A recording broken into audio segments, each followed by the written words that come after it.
Beleza. Bom dia, pessoal. Bom dia a todo mundo que chegou. E eu não falei bom dia ainda. Acho que ainda vai chegar uma galera ainda, né? Como costuma chegar 10h05, 10h10, mas hoje a gente começou mais pontualmente que de costume. Então, vamos dar início ao nosso encontro. Queria, primeiro de tudo, agradecer a presença do Igor Miguel aqui, que é o autor do livro que a gente vai estudar, e agradecer também ao Levi, que fez essa ponte entre nós. Obrigada, Levi, porque você também está tão engajado no nosso grupo e pôde fazer esse contato, teve esse insight aí, essa ideia. Você quer dar alguma palavra antes da gente começar, Levi? Não, massa. Queria, de praxe, como eu sempre falo para o Igor, agradecer ele justamente porque a gente, como eu também estou engajado em igreja local, a gente sabe que não é fácil a agenda de pastor, de teólogo, de educador, de professor, aí vem as principais, né? Marido e pai. Então, esses encaixes na agenda aí, a gente agradece muito, viu, Igor? Eu creio que a gente vai ser muito edificado. Prazer enorme, gente, estar aqui, com certeza, Levi. Eu peço só desculpas, gente, assim, eu falei pro Levi, eu tô com um horário um pouquinho apertado, porque sábado, gente, sábado é o que mais tem, é reunião de igreja, esse tipo de coisa. Mas eu falei assim, cara, mas eu faço questão de estar presente, porque, assim, achei muito legal a iniciativa e, claro, os grupos da ABC2 a gente sempre procura se empenhar para apoiar, porque são iniciativas que a gente tem muito amor, sabe, muito carinho mesmo, e a gente sabe como é importante, né, a formação desses grupos, mas enfim. Sim, que bom que deu para abrir um espacinho na agenda. As nossas reuniões são sempre de sábado e eu acho que assim muitos grupos cristãos fazem isso porque as reuniões normais do resto da vida acontecem durante a semana. Aí no final de semana a gente tem toda a parte principal, né, da nossa vida. E a gente encontrou esse horário que funciona assim, tem funcionado, né, que é de sábado das 10 ao meio-dia. E aí, aproveitando, queria falar um pouquinho do nosso grupo para você conhecer, saber um pouquinho o contexto, de onde a gente vem. Então, acho que você já sabe que a gente é o grupo local de Campinas. Nós existimos desde lá dos primórdios da ABC2, né? A própria ABC2 teve a sua sementinha lá em Campinas. Acho que você conhece bastante também a comunidade do estudante universitário, Sim. Que a gente tem a nossa sede. E desde do começo do ano passado, como todo mundo, a gente está fazendo as nossas atividades online. E o nosso grupo ele é bem eclético. Então, a gente estuda vários livros publicados pela ABC2 dos mais diversos assuntos. A gente já estudou Capitalismo e Progresso, Territórios da Ciência e da Religião. A gente finalizou agora o estudo do Ajuste Fino do Universo, Muito do Alistair bom. McGrath. Então, a gente tenta abranger diversas áreas do conhecimento, porque nós temos pessoas de diversas áreas do conhecimento. Eu sou a líder do grupo, né? Antes o grupo, até ano passado, era liderado pelo Gesiel, aí ele passou o bastão para mim.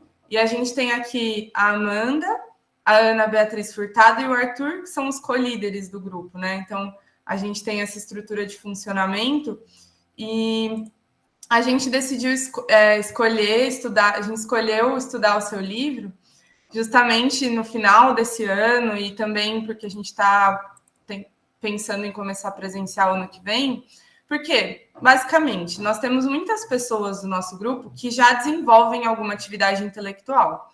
Muitos de nós fizeram graduação, estão fazendo pós-graduações ou são professores, mas muitos também estão iniciando nessa caminhada intelectual. Então, a gente sentiu a necessidade de trazer os fundamentos mesmo de toda essa caminhada do cristão na vida intelectual. E isso vem com a intenção da gente poder encontrar instrumentos para dedicar nossa vida intelectual para Deus, nosso Senhor, né?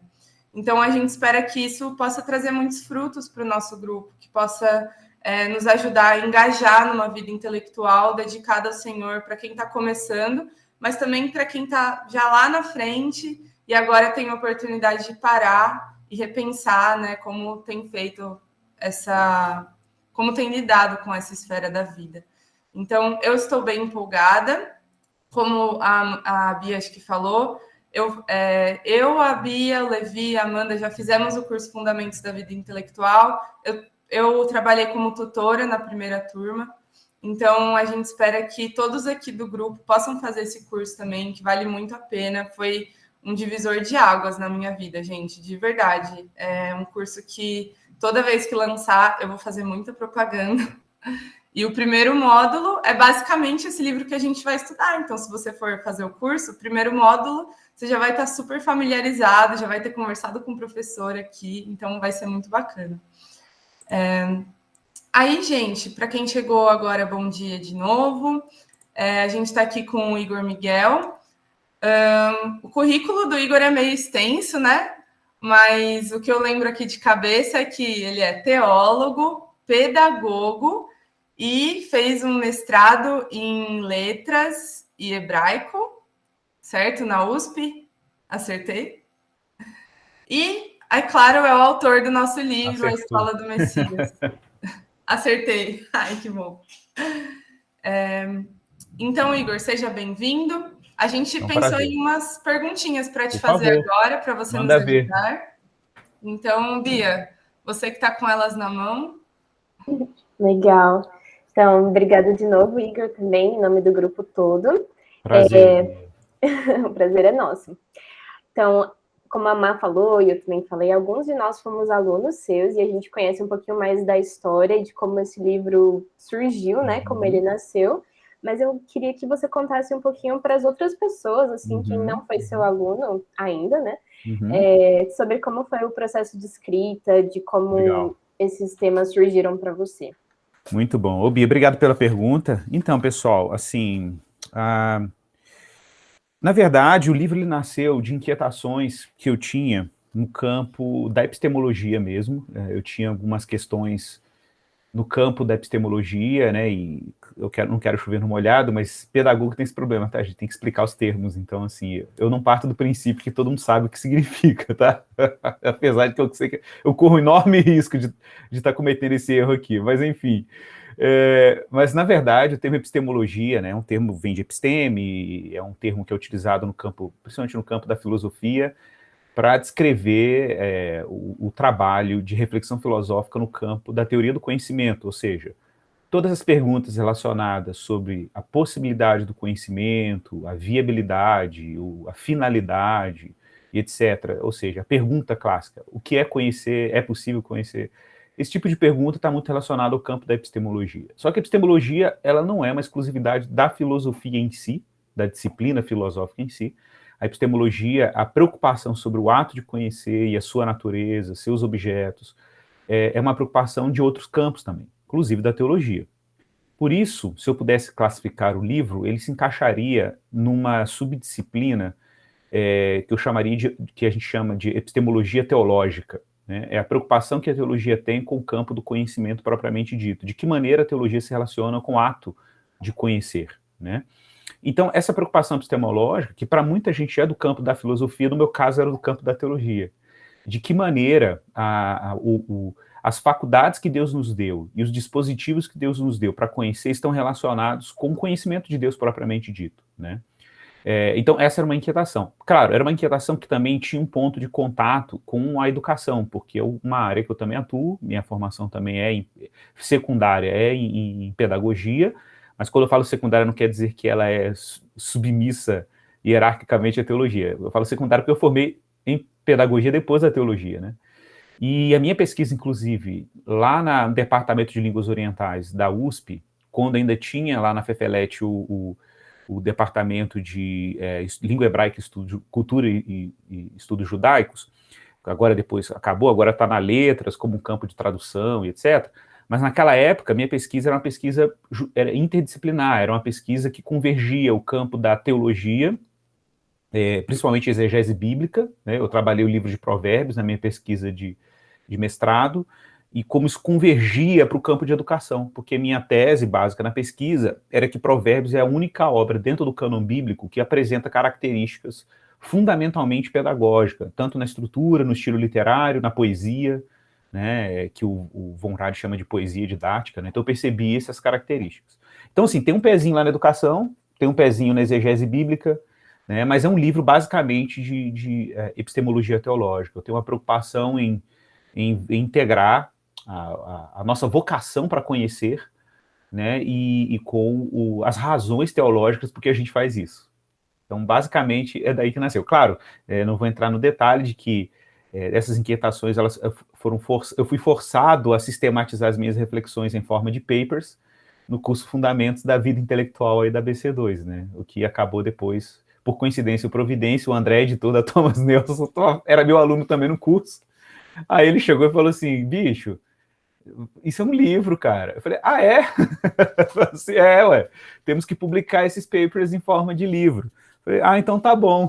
Tipo assim, a gente escreve muita coisa assim, né, fragmentada, em artigo e blog, não sei o quê. Um amigo esses dias chegou para meu amigo lá de Uberlândia, por volta de 2011, um dia eu estava numa conferência em Uberlândia, ele chegou para mim, assim, com uma apostila de quase 300 páginas, com espiralado, assim, encadernado, e falou, sabe o que é isso aqui? Eu falei, não, são todos os seus textos do blog, do seu blog, que você já escreveu.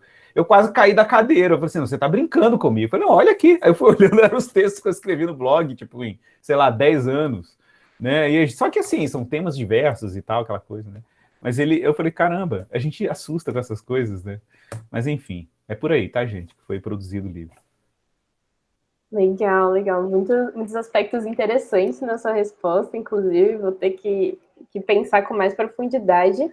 Mas até pensando no que você falou agora no final, de fato ao longo a gente vai conduzindo uma pesquisa, né? Escrevendo um pouquinho ali, um pouquinho aqui, um pouquinho lá, e daí quando vê que dá para juntar, eu queria te perguntar o que você acha que a gente tem que levar, talvez como mensagem principal, ou talvez uma pergunta que a gente tem que ficar se fazendo ao longo da leitura do livro. O que você acha que a gente tem que estar mais atento? Interessante, muito legal. Assim, eu diria que uma pergunta importante a fazer é sempre pensar assim, qual é o tratamento especificamente cristão sobre a tarefa de conhecer, assim, tipo, essa é uma pergunta contínua. Que, claro, muita gente, quando a gente fala de conhecimento, já pensa imediatamente no conhecimento nos termos modernos. Essa é uma grande armadilha. Por exemplo, muitos cristãos que têm desconfiança sobre a atividade intelectual e veem na atividade intelectual até uma oposição à espiritualidade, à devoção, fazem isso porque não é que eles desconfiam, uma desconfiança não necessariamente com a atividade intelectual, é uma desconfiança com a maneira moderna de se fazer isso. Porque quando a gente fala assim, atividade intelectual, a pessoa já faz uma conexão com racionalismo. Só que existe uma maneira bíblica, canônica e cristã de fazer isso. E que não tem nada a ver, em grande medida, com a maneira moderna de atividade intelectual. E esse é o grande medo que as pessoas têm quando você fala de intelectualidade e cristianismo na mesma frase. As pessoas têm medo porque associam a uma maneira moderna de atividade intelectual e vem nela, de fato, e eu não acho que isso é sem razão, vem nela, de fato, em grande medida, uma ameaça à devoção e à vida cristã. E, de novo, não acho que essa desconfiança é de toda em vão, não. Essa desconfiança, ela tem uma razão, apesar de que, claro, ela é exagerada, mas ela tem sua razão de ser. Então, assim, uma pergunta que eu acho que você tem que ter muito assim, consciência ao longo do livro é, caramba, existe uma maneira cristã de usar as nossas faculdades intelectuais, de tê-las a serviço de Deus? É uma boa pergunta, que eu acho que ela tem que acompanhar toda a sua leitura aí durante a obra. Tá? Porque minha proposta, basicamente, no livro é justamente mostrar que sim, é possível. E existe uma maneira cristã da gente ser e viver intelectualidade. E para além dela, inclusive, que é um spoilerzinho aí. Obrigada, Igor. Eu vou fazer uma pergunta que eu acho que, em parte, já está um pouco respondida com o que você acabou de falar. Mas eu queria perguntar em termos práticos, assim. Tá, ótimo. Por que essa leitura e por que ter essa pergunta sempre em mente é relevante para a gente atualmente? Ok. Então, atualmente, boa. Por que eu acho que isso é importante atualmente? Assim, é que muitos cristãos, não muitos, mas alguns cristãos, e realmente, se eu comparo, por exemplo, quando eu entrei para o seminário, sei lá, no final da década de 90, 96, 97, eu fui para o seminário com 17 anos. Então, eu fico imaginando, quando eu entrei para o seminário, eu comparo com hoje. Gente, existe um abismo gigantesco em termos do acesso, a gente não tinha um ABC2, ok? A gente não tinha uma série de livros sobre diálogo entre fé cristã e diversos campos da cultura. A gente tinha coisas em inglês, mas comprar livros em inglês era inacessível, e grande parcela dos evangélicos brasileiros, principalmente da minha faixa etária naquela época, a faixa etária de vocês hoje, eram pouco escolarizados. Então os pastores eram treinados para evangelizar uma massa de pessoas que não necessariamente tinham uma formação acadêmica. Só que os filhos dos meus colegas de turma hoje, todos estão no curso superior, ou já fizeram, ou estão no curso superior. Então, o desafio cultural para a igreja contemporânea, ela é evidentemente maior, em termos culturais. Então, assim, eu acho que pro dia de hoje a gente tem uma pegadinha aqui, como eu digo, né? Tipo, beleza, os nossos filhos estão indo para a universidade. A minha geração já foi, mas a geração do meu filho certamente vai ser mais escolarizada. Não necessariamente porque vai para a academia, mas porque a gente tem internet. A gente tem... Eu me lembro que eu não sou nativo na internet, mas eu me lembro que eu entrei na internet bem no início dela, bem no início, assim. Claro, na minha cidade, eu me lembro que poucas pessoas tinham e-mail. Na minha cidade, eu já tinha. Isso em 96, 97.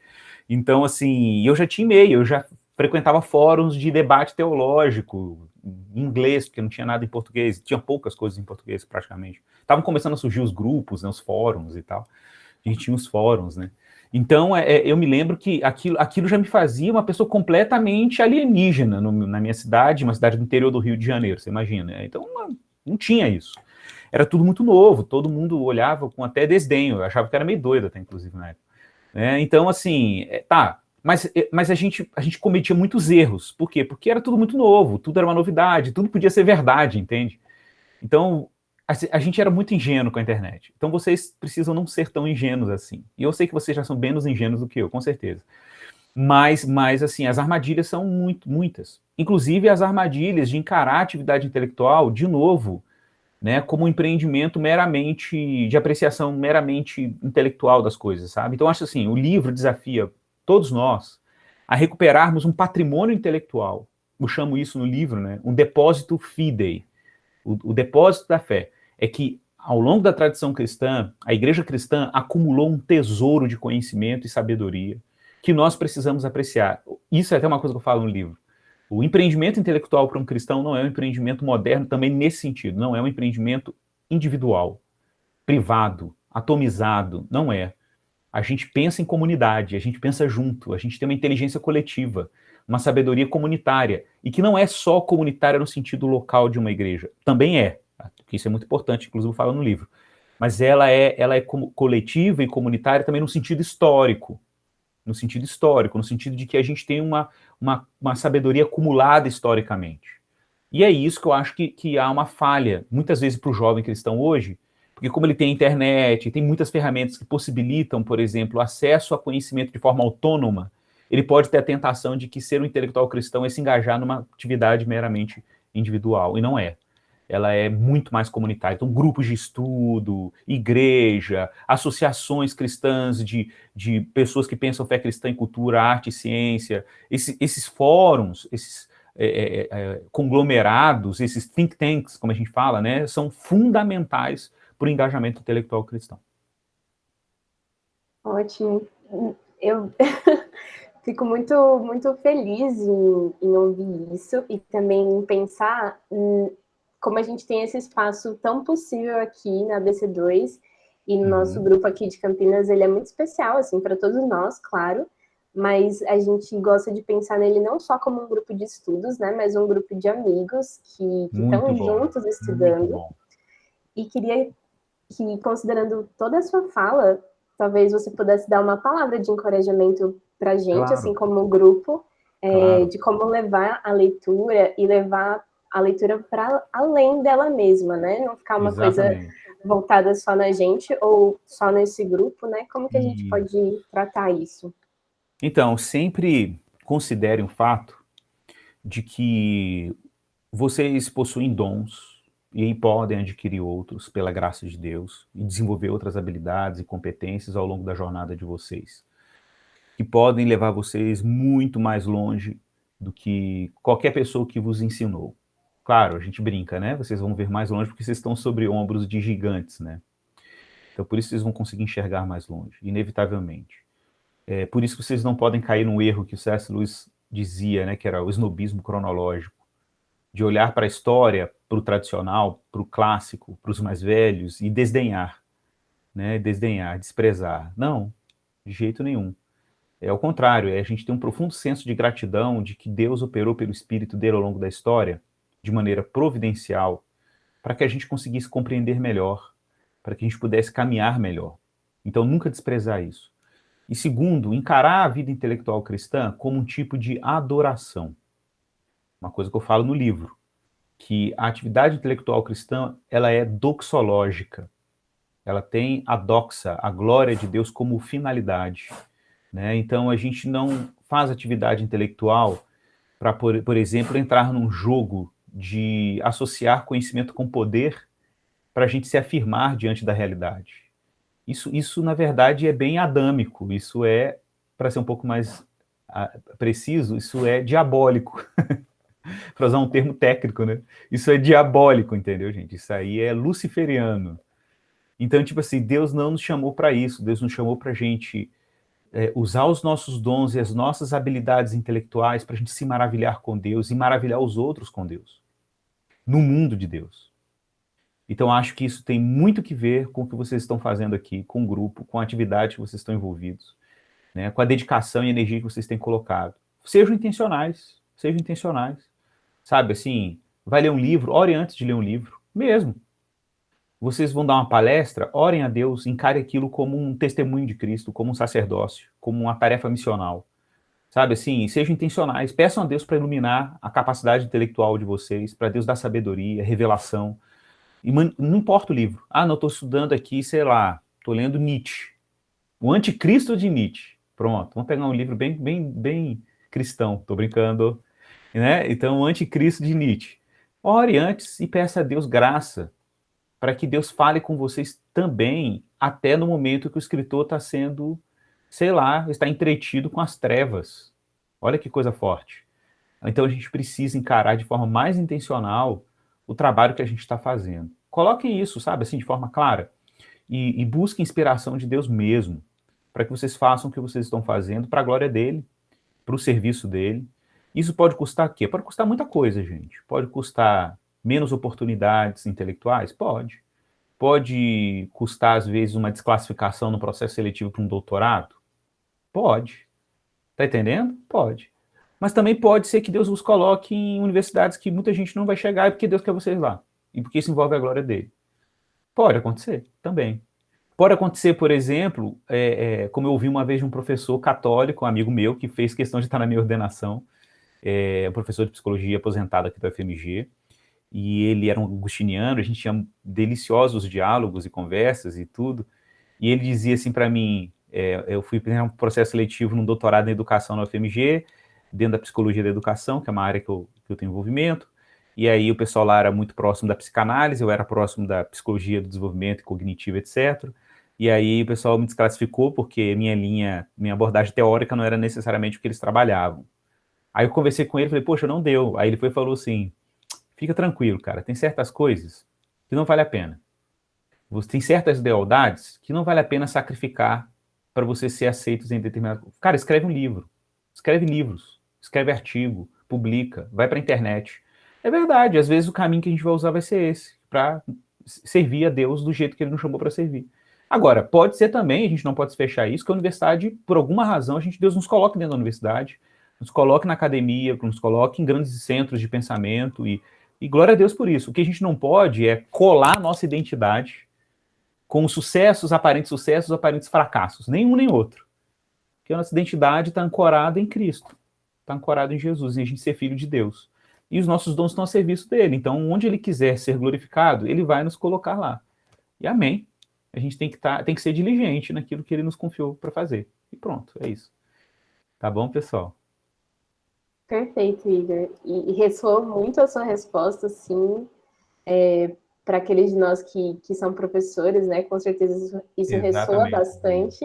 Uhum. Mas pela nossa própria identidade cristã, né? A gente está sempre tão envolvido com o serviço e com glorificar a Deus em tudo que a gente faz. Exatamente. Muito obrigada mesmo pela sua presença. Eu queria pedir para o Matheus orar para a gente começar, e daí, Igor, a gente te libera para seguir nas demais reuniões. Tudo bem, sem Pode problema. ser? Então você vai lá, amigo? Pode ser sim. Bom dia, pessoal. Bom dia. Olá, Matheus, tudo bem? Tudo bem? Prazer enorme, Igor, ter você aqui com a gente. A gente está bem contente com o começo do estudo desse livro, né? Lemos os primeiros capítulos, gostamos e agora estamos empolgados para ler mais e estudar ele também. Com certeza. E antes de começar, então, pessoal, vamos orar, agradecer a Deus por essa rica oportunidade e por a gente estar aqui. Pai, graças eu te dou, meu Senhor, pela oportunidade de estarmos aqui mais uma vez, nesse grupo abençoado, para compartilhar mais de Ti, Senhor, para conhecer mais de Ti. Que a nossa vida, Senhor, intelectual, todo o nosso coração, corpo e mente, seja voltado a Te adorar, Senhor. Amém. Que façamos da nossa mente, Pai, e da nossa atividade intelectual, com os nossos amigos aqui, os nossos irmãos e toda a comunidade, um ato de serviço e adoração a Ti. Pedimos que o Senhor conduza esse estudo, a nossa leitura e todos os outros dias também. Que dessa forma, com todo o nosso ser, viemos a adorar a Ti. Eu te agradeço, Senhor, por essa oportunidade e por tudo que o Senhor tem feito, e ainda fará também. Em nome de Jesus, amém. E amém. Amém. Foi um prazer, pessoal. Igor, Aí, Amém. antes claro, pode falar, Bia. Não, eu ia pedir para a gente tirar um print. Claro, por favor, vamos lá. Famosa fotinho. Gente, quem tá aí com a câmera e puder ligar para aparecer para o nosso Instagram depois. Pode? 1, 2, 3. Tirei. Muito bom. Obrigada. Igor, bom. tem 1 minuto. Posso te perguntar Claro. uma resposta de 30 segundos? Claro. Para quem é esse livro? Uai, pergunta. Quem pode ler esse livro ótimo, e usar ótimo, ele na sua vida? Então, eu acho que qualquer cristão que tenha o desafio de usar o seu intelecto e qualquer cristão que tenha, por exemplo, o desafio de se envolver com qualquer campo cultural, ou mesmo um cristão que se abre a essa possibilidade. Por exemplo, um estudante de teologia, um universitário no início da sua jornada acadêmica, principalmente até mesmo quem está indo para o seminário ou que está encarando a vida pastoral, um pastor, por exemplo, que trabalha num contexto em que ele tem muitos universitários na igreja local, eu recomendaria também, para que ele tivesse consciência de como conduzir suas ovelhas, né, para um caminho em que ele não precisa colocar uma atenção sobre suas ovelhas nessa área, sabe? Então, acho que esses, de fato, esse é o público-alvo. E, cara, principalmente quem quer conhecer a Deus, também eu acho que é um bom livro, assim, quem quer conhecer a Deus. Educadores. Eu, inclusive, estou indo a São Paulo terça-feira agora para um congresso de educadores para lançamento do livro, né, para uma rede cristã de escolas confessionais, né, e o pessoal... porque assim, o pessoal se identificou muito com muita coisa também, porque, claro, as marcas pedagógicas estão presentes no livro, não é um livro de educação. Muita gente fala isso por aí, é um livro de educação. Não é um livro de educação, mas ele inevitavelmente lida com esse ponto, né, porque conhecer e educar estão intrincados aí, né, enfim. Pode perguntar quem falou que fez uma pergunta aí, no chat agora. Pode fazer a pergunta. Foi eu, Igor. Pode falar, Matheus. Pergunta simples. Tudo bem, e você, cara? Beleza? Tudo ótimo. Então tá bom. Eu só queria perguntar um pouco de se o livro já teve alguma absorção do lado não cristão da força, assim, se alguns colegas seus não cristãos leram, outras pessoas, eu fiquei curioso, assim, qual foi a reação, se teve, né? Então, esse é um livro que, inclusive, também recomendaria para não cristãos, que gostariam de ter uma noção de como que seria uma epistemologia cristã, uma proposta de epistemologia cristã partindo dos pressupostos teológicos. Eu tenho um caso bem próximo de mim, que é uma prima, que não é cristã, mas ela é muito, muito, assim, inteligente, muito preocupada com questões culturais, e começou a ter um interesse por questões religiosas, e eu acho até que ela está se aproximando do evangelho. E ela ficou muito maravilhada, assim, com o livro. Eu até me surpreendi, porque ela era, assim, ligada à logosofia, esse tipo de coisa e tal. E aí ela gostou muito do livro. Eu fiquei surpreendido, de fato, assim. Mas foi um dos poucos retornos que eu tive, assim, próximos, né, de mim. Mas eu ouvi falar de pessoas, assim, que têm não cristãos lendo. Mas ainda não tive retornos além desse da minha prima. Mas assim, o livro é um livro que daria para você dar para um não cristão. Até pessoas de outra religião, talvez um católico também, leria facilmente o livro. Assim, ligado ao campo, ou próximo da área, né? Mas, enfim, legal. Boa pergunta, tá, Amadeu? Imagina que isso. Gente, muito Legal. obrigado, foi um prazer enorme. Feliz. Bom dia para vocês e Igor. bons estudos. Olha, eu não viu, Levi? Eu me coloco à disposição, tá? Tendo agenda e tudo, né, dentro ainda da trajetória do livro, futuro, talvez no fechamento, né? A gente possa também me coloco à disposição para estar junto com vocês, se vocês quiserem, tá bom? E a gente também tiver agenda, vai ser um prazer. Muito obrigada. Tá bom? A gente segue o estudo, se a gente der muita bola fora, tá tudo certo. Vamos chamar o autor. Aí... Para mim vai ser ótimo, Igor, porque o fechamento vai ser eu, então... Perfeito, Levi, perfeito. Você estando dando fechamento vai ser maravilhoso. Não, eu não vou dar um fechamento, eu posso fazer assim, umas perguntas e respostas, tá? Vou deixar isso ao seu encargo mesmo. Obrigado. Muito gente, obrigada, foi um prazer. viu? Tchau, tchau. Bom dia para vocês. Tchau, fica com Deus. Bom, gente, então é isso. Estamos aptos para começar o estudo. Todo mundo está aí, o Wellington está pronto. Opa! Demorou. Então, eu vou iniciar aqui a nossa primeira parte, depois o Wellington vai começar com a segunda. Podemos dar uma respirada. Mas foi muito bom esse momento, né? Assim, palavras que a gente não teria se não fosse pela presença do autor, assim. Então, fiquei bem feliz, assim. Obrigada por todo mundo também, pelo apoio, por estar aqui. Eu vou apresentar minha tela, então. Esse aqui.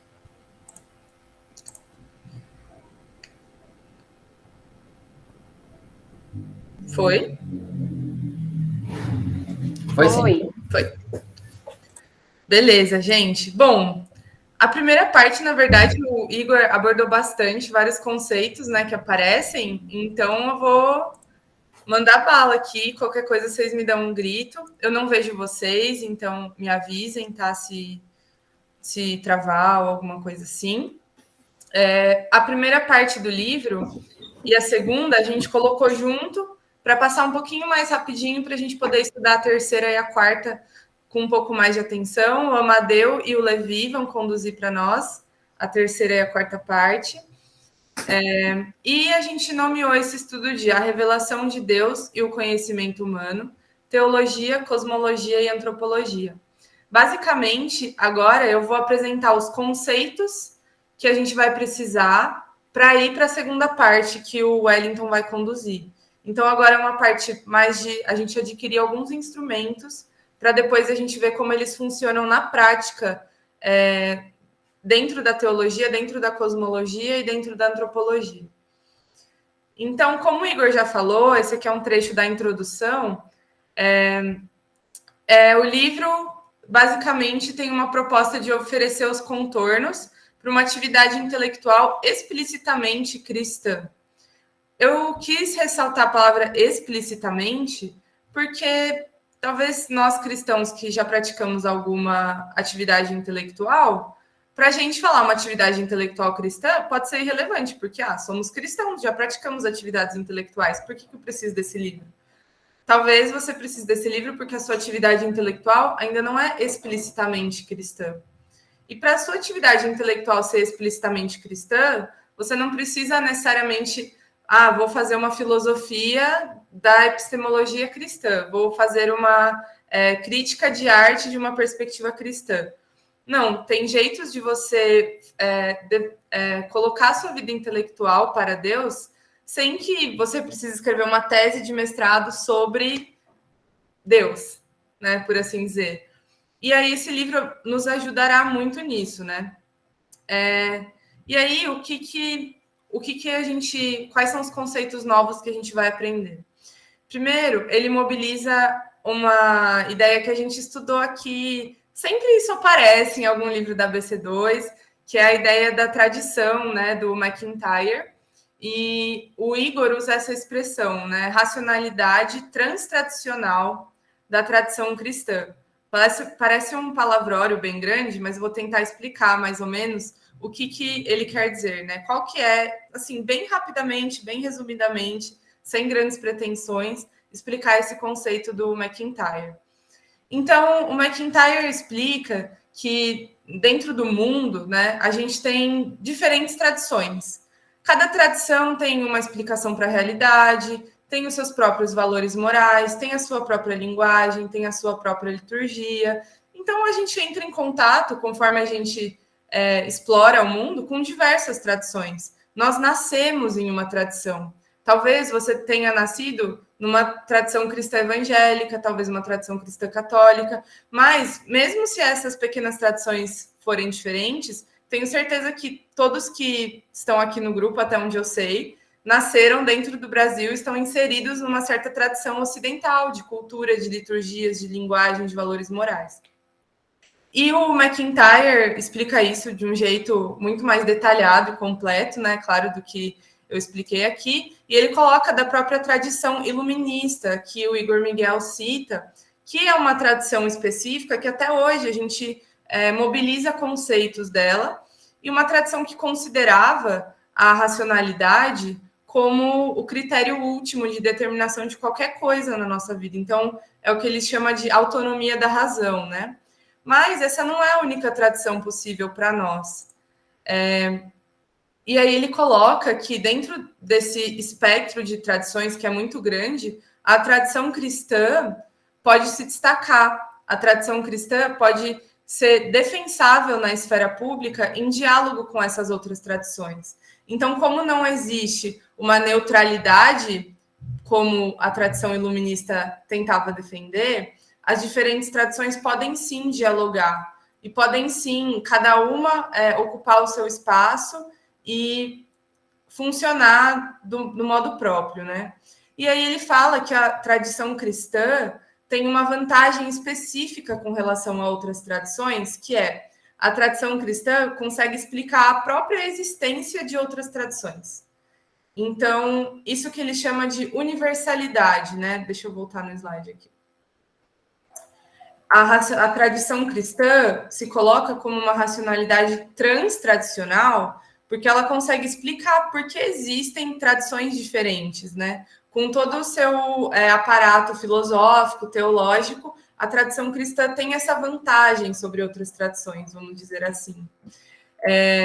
E aí é o que está dito nessa citação, né? Que uma racionalidade, embora ela seja específica de uma tradição, ela muitas vezes pode...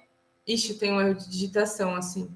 Tem uma digitação aqui. Ela pode oferecer uma perspectiva universal das coisas, mesmo sem ser universalmente aceita. E é isso que a tradição cristã faz.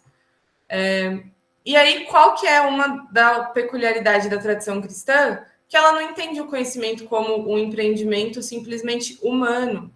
Então, a tradição iluminista entende o conhecimento como uma relação do sujeito com o objeto, e o sujeito atua para conhecer esse objeto. É um empreendimento totalmente humano. Mas a tradição cristã entende que o conhecimento não é um empreendimento meramente humano, porque a gente entende que nós somos criaturas de um Deus criador que nos capacita a agir cognitivamente com relação ao objeto. Então, o empreendimento de conhecer não depende só de nós, basicamente, resumidamente aqui. E essa é uma singularidade da tradição cristã, e a gente vai mexer bastante com isso. A gente vai entender nesse livro por que o nosso conhecimento não depende somente de nós.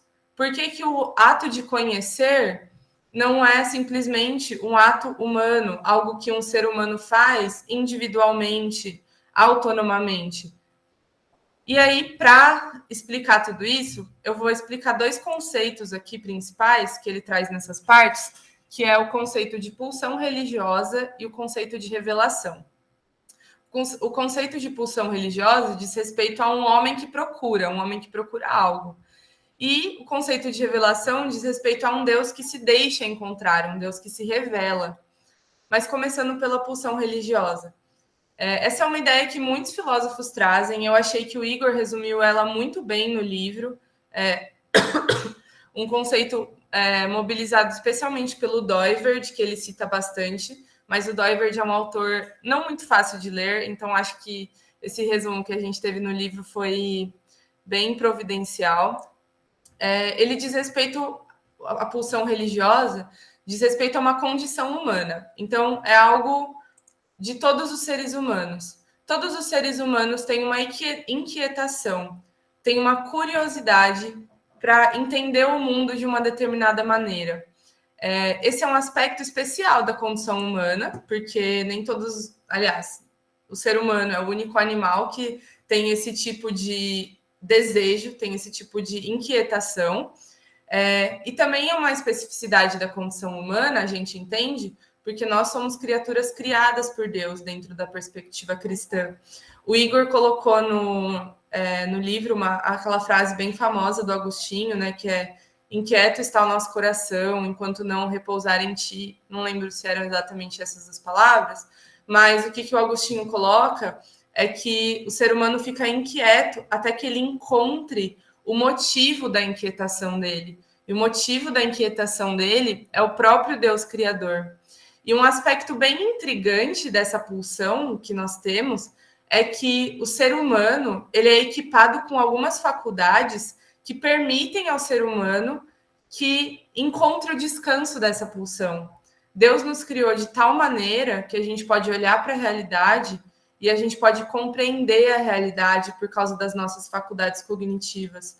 E não só isso, ele equipou o humano de tal maneira que ele possa conhecer a Deus. E ele traz essa revelação para nós. E tudo isso está envolvido nesse conceito de função religiosa. Eu não sei se essa expressão faculdades cognitivas fica claro para todo mundo, mas é basicamente assim: nós temos instrumentos para ler a realidade. Então, por exemplo, a gente consegue olhar para as coisas e classificar elas. A gente consegue diferenciar uma mesa de uma cadeira. A gente consegue olhar, e o olhar é inclusive uma faculdade cognitiva, né? Mas nós temos instrumentos para entender a realidade. Quando a gente olha, a gente não vê uma completa bagunça, a gente consegue organizar e ter um acesso cognitivo à realidade.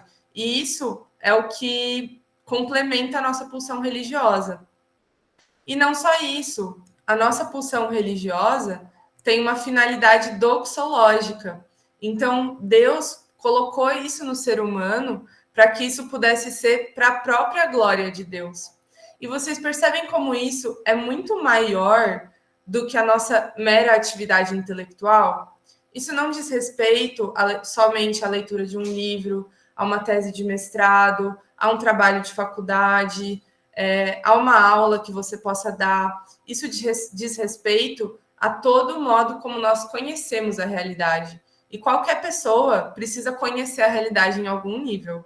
Independente da tradição que siga, independente da profissão que tenha, todos nós temos um acesso à realidade. E esse é o conhecimento que a gente está tratando nesse livro.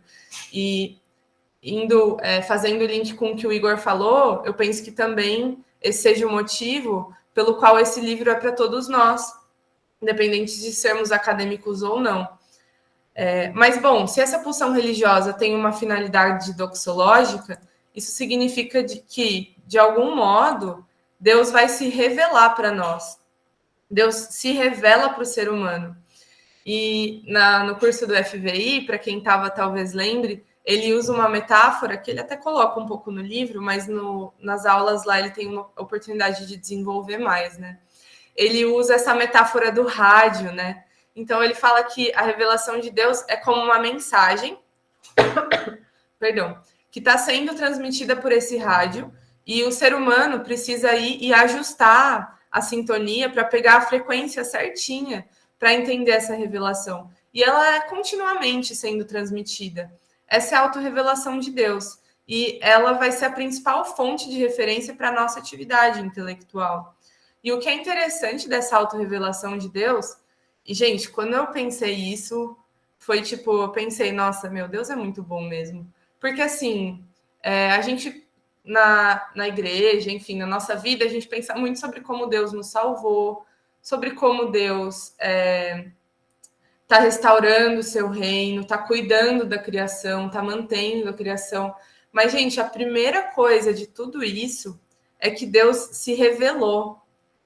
Porque, assim, Deus não precisava se revelar, ele podia estar escondido, ele podia existir de um modo que talvez ninguém soubesse da existência dele, mas ele foi tão bom que ele escolheu se revelar para nós. E essa autorrevelação de Deus é totalmente voluntária da parte dele. E é algo que ele fez por amor a nós, né?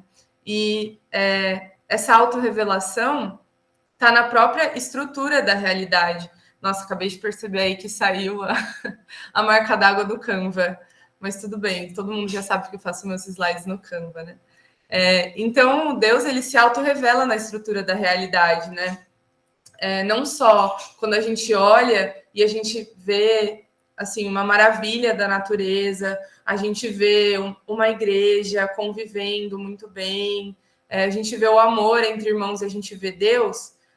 Deus está também na estrutura de tudo isso, é o que mantém tudo isso em pé, né? Eu coloquei aí uma foto de uma estrutura arquitetônica para a gente entender como muitas vezes a gente não vê a estrutura, mas ela está lá. E, na verdade, a atividade científica nos ajuda muito a entender, né, essa estrutura. E aí, o que acontece? Deus se autorrevela na estrutura da realidade, a realidade é um palco da criação, mas é claro que, assim como... Assim como um rádio que muitas vezes não funciona direito e a gente quer muito ouvir uma determinada estação, mas a gente está num lugar que talvez tenha muitas árvores e aí as ondas não funcionam bem, assim como isso acontece, muitas vezes nós não temos a sintonia exata para entender a revelação de Deus. E é claro, a gente sabe que isso é por causa da queda, do nosso pecado, né? E então o esforço cristão também é para colocar na sintonia certa. Vocês veem aí nessa foto que é uma criança, né? Que ela está mexendo no rádio. E a criança muitas vezes vai fazendo isso experimentalmente, né? Eu não sei quem já conviveu muito com criança, mas eu estou trabalhando agora atualmente com crianças, né? E assim, eles têm o melhor método científico de todos, que é tentar de todas as maneiras possíveis, alguma vai dar certo. E aí é isso que acontece. Mas nós, que já estamos numa maturidade, né, maior, nós podemos entender como melhorar a nossa frequência, ou seja, como Deus pode trabalhar no nosso coração para que a gente entenda a sua revelação, para que a gente enxergue a autorrevelação de Deus, né? Bom,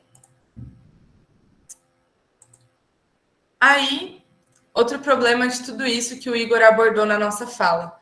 Nós viemos de uma tradição filosófica, teológica, que coloca um dualismo muito grande. Então, justamente por entender a atividade intelectual como algo muito específico, só de algumas pessoas que pesquisam, que são acadêmicas, que naquela época, né, escolásticos, a gente pode entender um dualismo radical que foi, eu não vou traçar aqui os contornos filosóficos disso, eu vou tratar isso mais atualmente, porque é um dualismo que a gente pode cair. A gente pode pensar no naturalismo. O que seria o naturalismo? Seria a gente entender que a atividade intelectual é totalmente insossa e desprovida de qualquer revelação de Deus. E é muito do que nós temos hoje na academia, né?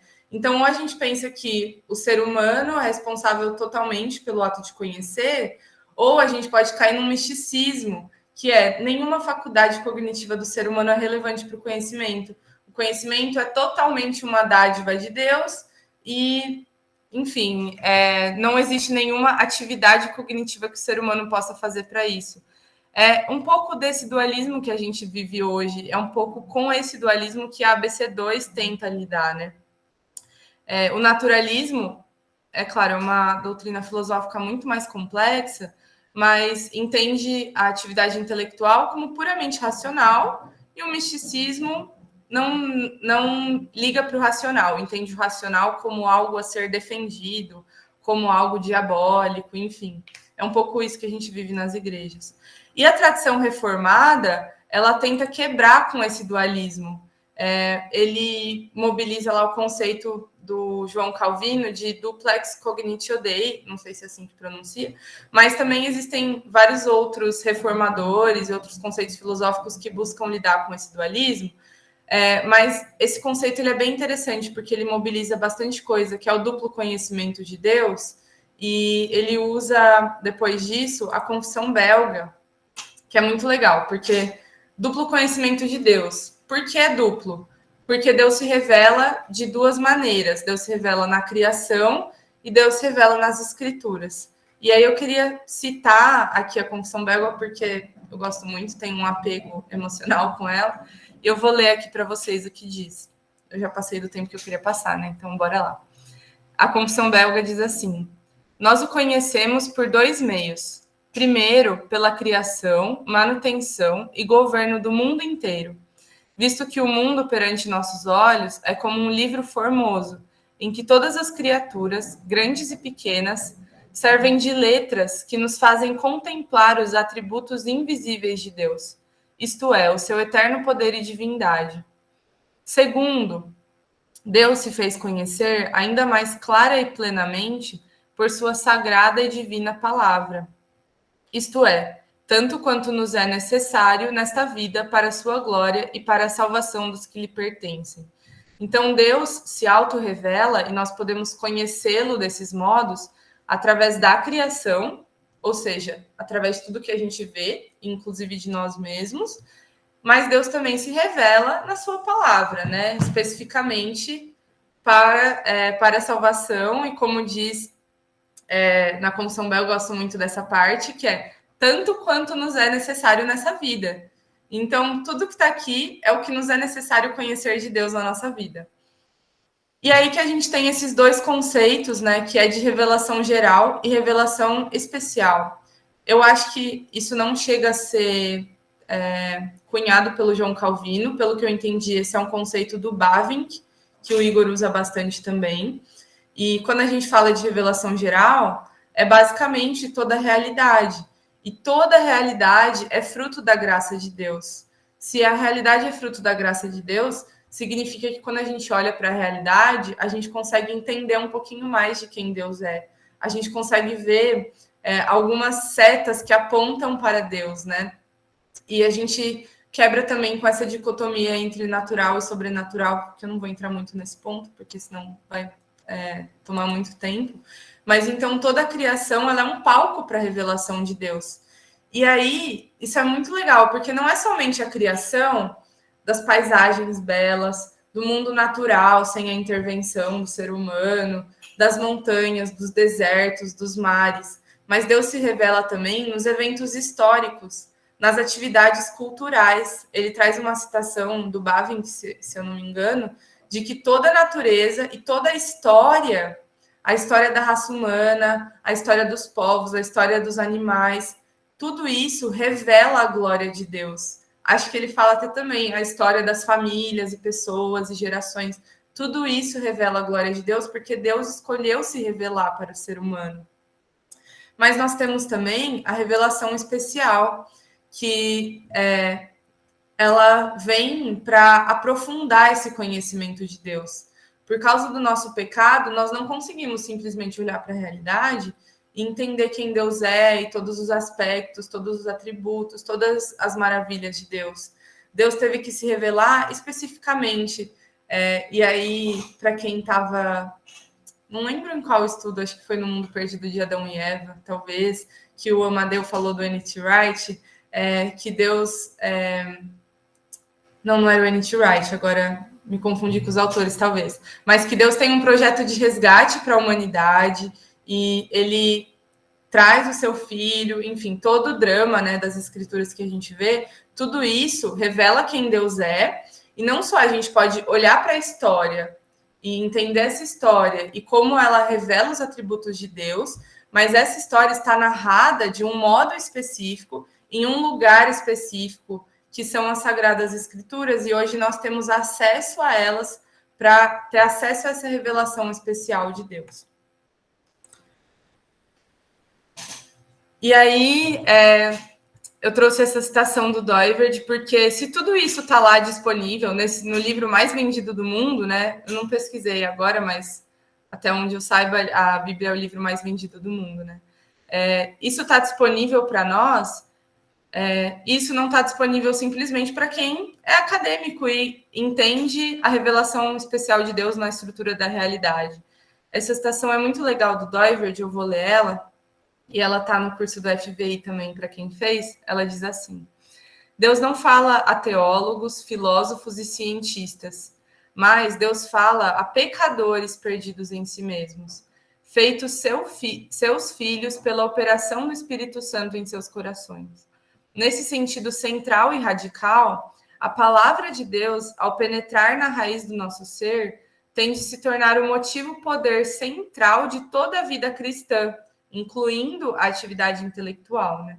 O tema central da criação, da queda no pecado e da redenção deveria ser o ponto de partida central e o motivo poder do nosso pensamento teológico e filosófico.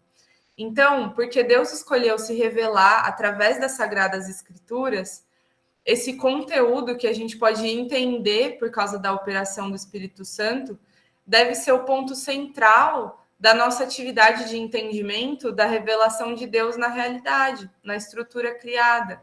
Essa expressão motivo-poder, ela é bem específica, e não vou entrar nela aqui, mas ela é o que nos move a entender a realidade, o que nos move a olhar para a criação.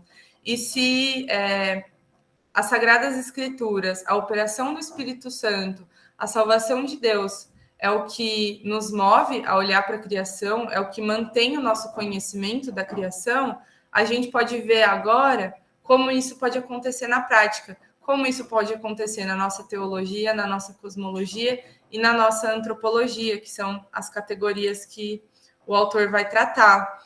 Então, agora, através desses conceitos que espero que tenha dado para entender um pouco, eu tentei ser rápida, mas acho que não consegui tanto, a gente tem condições de abordar o que o Deus revelado espera de nós, né, e quais as implicações dessa revelação para o nosso ato de conhecer. Então, deixa eu voltar para vocês agora. O Wellington está por aí? Oi. Passo a palavra, então. Sim. Então... Bom dia, pessoal. Nossa, bacana pra caramba a sua exposição, Maria. Aqui é a minha estreia, né, gente? Então, eu vou já falando que, para perdoar qualquer coisa aí, que é um treino aqui, eu já estou levando em consideração que é um treino, tá? Ainda bem que o Igor Miguel não está aqui. Mas vamos lá, eu vou compartilhar aqui.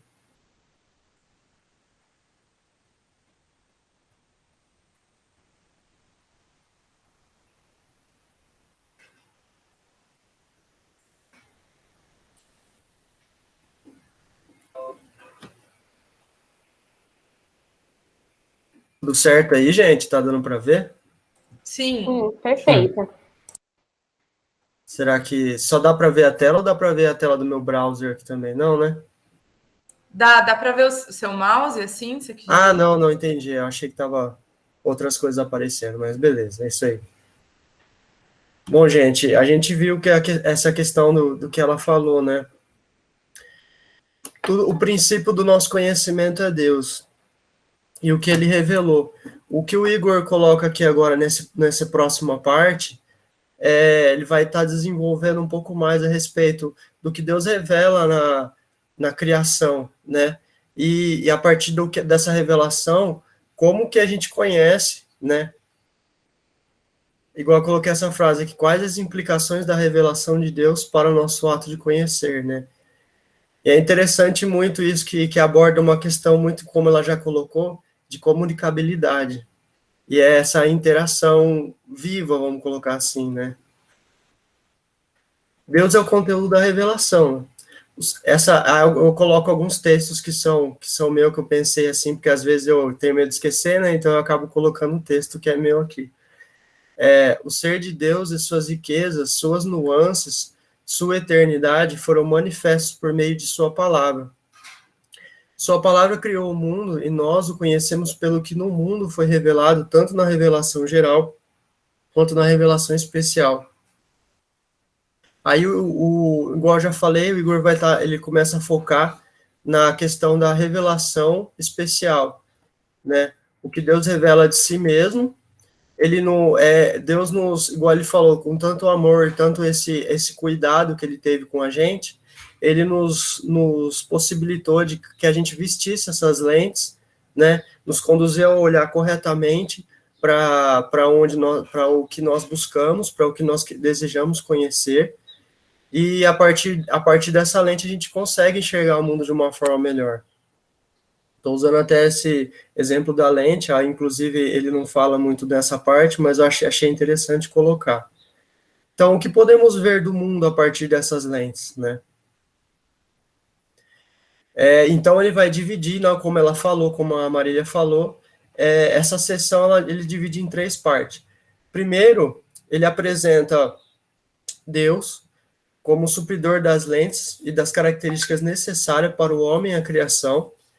Ele vai falar um pouco tanto daquilo que nós podemos conhecer na tradição do Antigo Testamento, né, e aquilo que nós conhecemos a partir da tradição do cristianismo, né, que é o que a gente fala muito mais hoje, né, a respeito da Trindade. No segundo capítulo, o autor ele vai focar no universo, na criação, como um palco de conhecimento, onde o conhecimento é apresentado, vamos dizer assim, como foi colocado aqui, o conhecimento é um desvelar, é uma manifestação de glória, né? E essa manifestação de glória é necessária que se tenha um espaço onde ela se manifeste. Então, é interessante o jeito que ele coloca aqui, que esse local, esse espaço de manifestação de glória é a própria criação. E na terceira parte a gente vai estar vendo o ator que está atuando nessa peça junto aos objetos que estão na peça, que no caso seria o ser humano, né? O capítulo 4 agora vamos focar Deus como autor do conhecimento, né? Inicialmente, ele põe aqui que primariamente a gente tem que reconhecer, como foi dito até agora, né? E partindo também da ideia do livro anterior que a gente estudou, que é o do Alistair McGrath, a partir da criação, e conforme a primeira parte que foi apresentada pela Marília, a partir da criação é possível a gente, pelo menos com a nossa intuição, né, da qual nós já temos naturalmente, é possível conceber uma espécie de deísmo, né? E quem sabe um teísmo, né? Para algumas, vamos dizer assim, culturas que reconheceram uma divindade única, de alguma forma ou de outra, aí já entra em outra discussão, mas a partir da revelação geral, a gente tem uma limitação. No nosso caso, nós cristãos, nós desenvolvemos nosso conhecimento com base na referência do que as Sagradas Escrituras colocam de Deus. E ela revela o nosso Deus como Deus Trino, revelado como Pai, Filho e Espírito Santo. Esta revelação nutre nosso conhecer do mundo e tem nutrido o ser humano através da história, dando maneiras de interpretar o mundo e interagir com Deus. Conforme o desenvolvimento do que ele vai colocando no livro, né, a ideia não seria exatamente colocar cronologicamente como esse desenvolvimento se dá, né, como Deus, ou como o conhecimento de Deus, a revelação de Deus, influenciou o conhecimento humano de uma forma cronológica, mas ele ele vai colocando algumas influências, e eu pensei algumas coisas aqui mais importantes. Para começar, o básico do que nós sabemos a respeito de Deus é a questão judaica, a questão veterotestamentária, né, que é o monoteísmo.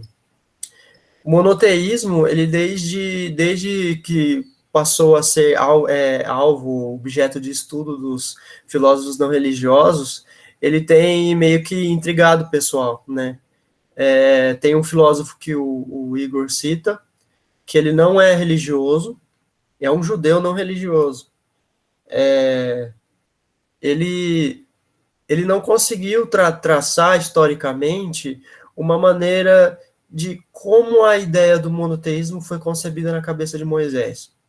Porque a gente conhece a questão a ciência, ela tem que se perguntar em todos os meandros, em todas as nuances, e chegar nos níveis mais baixos, né? E ele tentou alcançar esse nível mais baixo para o princípio do monoteísmo. E realmente não é possível, segundo esse filósofo, que ela tenha surgido de uma forma um proto-monoteísmo antes de Moisés, e aí aquele proto-monoteísmo se desenvolveu para um monoteísmo. Não existe isso, sabe? O monoteísmo surge como único, e é muito interessante. Também ele trouxe a ideia de abrangência e integralidade. Deu ferramental e capacidade para a ciência poder explicar, pelo menos tentar, o mundo de forma integral, harmônica.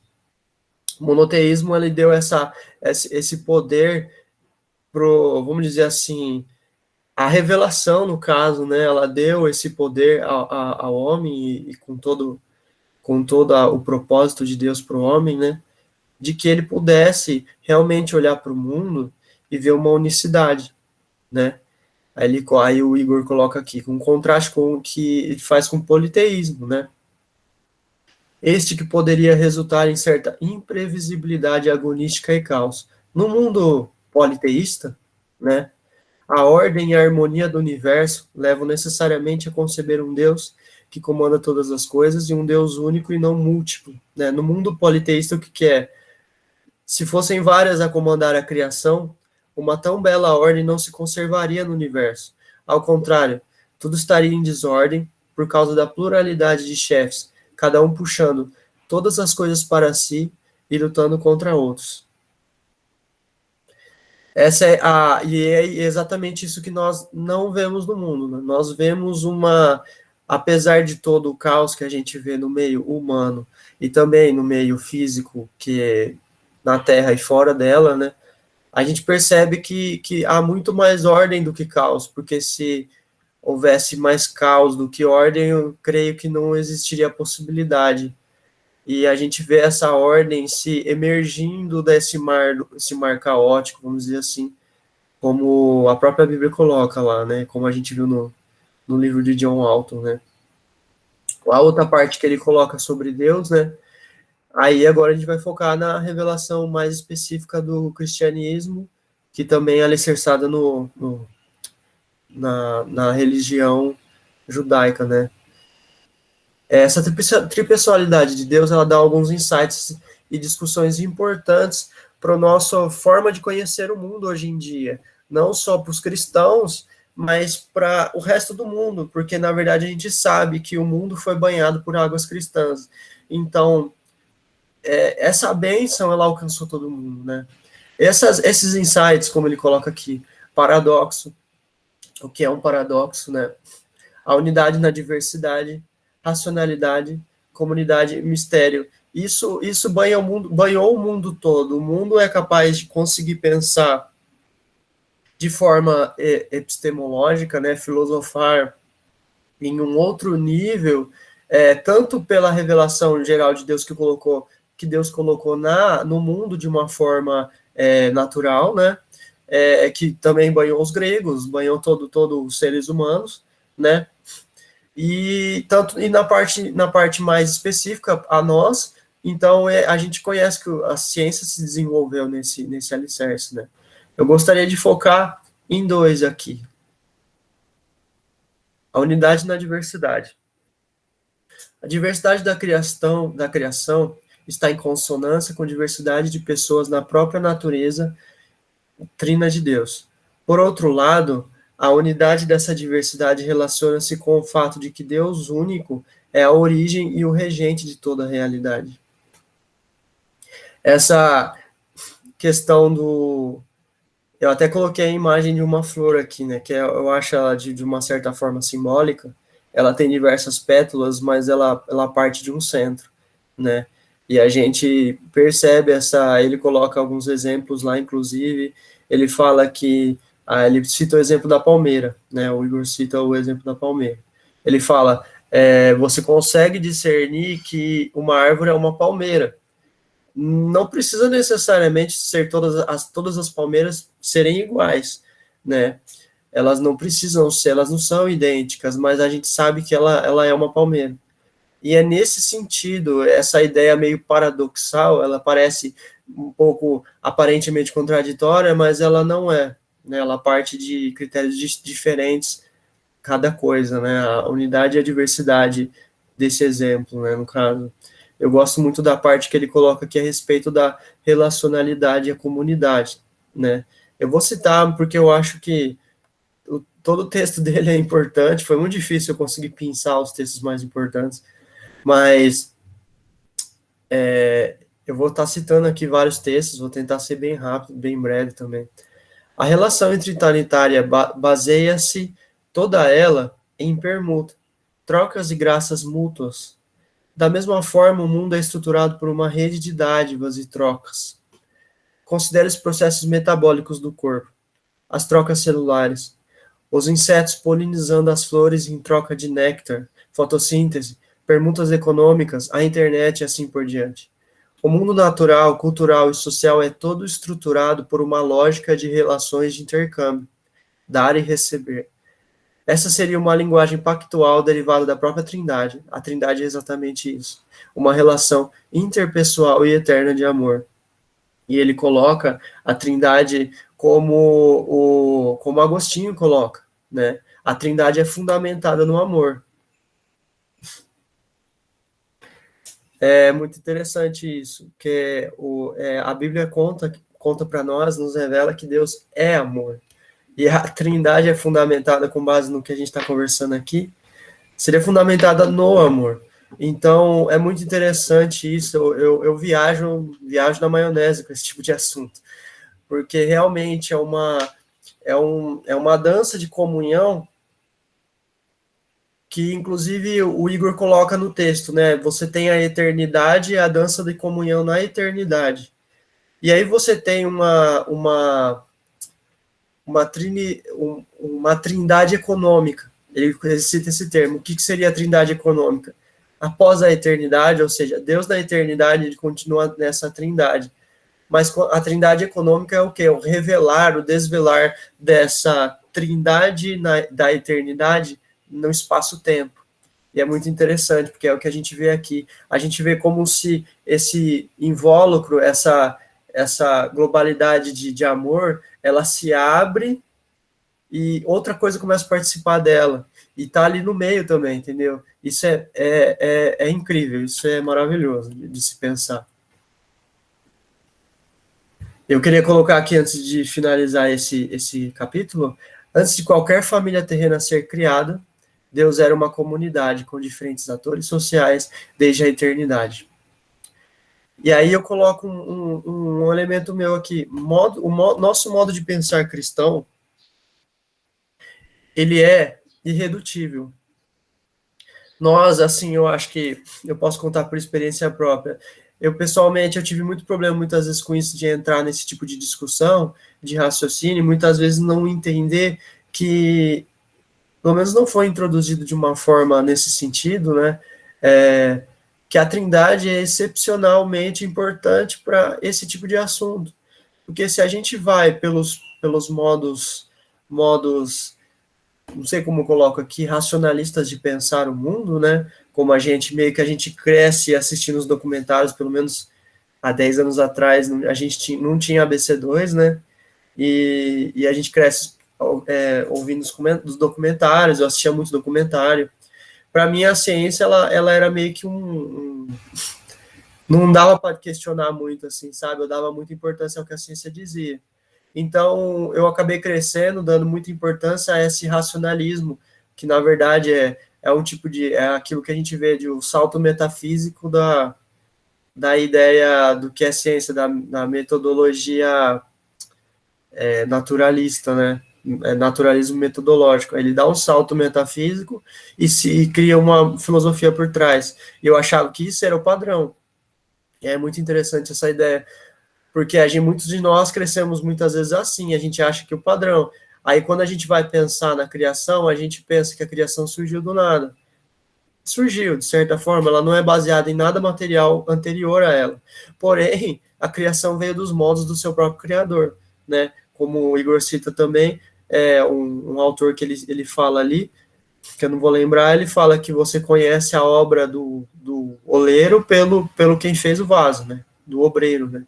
E é exatamente isso. Eu vou ir para o próximo capítulo, senão eu vou demorar demais, né? Aqui a gente vai estar falando agora um pouco da cosmologia, né? É interessante que as nuances de Deus, como a gente acabou de colocar agora, elas vão sendo reveladas, essa unidade na diversidade, essa glória, essa riqueza. O discurso divino produz a criação. O ato divino é comunicativo, de modo que exige uma resposta de sua criação. Isso faz a criação relacionar-se com Deus, havendo troca. E é exatamente isso que a gente viu, essa relacionalidade, essa dinâmica viva da criação. Da mesma forma, o homem conhece a criação por meio do diálogo com ela. Isso é fantástico. Certamente o universo, da forma como o conhecemos, é um tipo em que ser e conhecer estão mutuamente relacionados e condicionados, e a realidade inteligível e a investigação inteligente estão correlacionadas. Você não consegue descolar uma coisa da outra, né? Para o ato de conhecer é necessário comunicar-se com a criação. O Igor coloca que o Thomas Torrance, ele fala que essa parte interessante também, todas são, né? O conhecimento não vem por construção subjetiva, nem por subordinação passiva aos estímulos recebidos da realidade. Não só recebemos as informações, mas por um tipo de relação dialógica entre sujeito e objeto, também como a Marília citou há um tempinho atrás. Essa ideia de diálogo é perfeitamente visível na Trindade também. E, por que não, a maneira correta do ser humano conhecer o mundo não seria baseado no próprio Deus, né?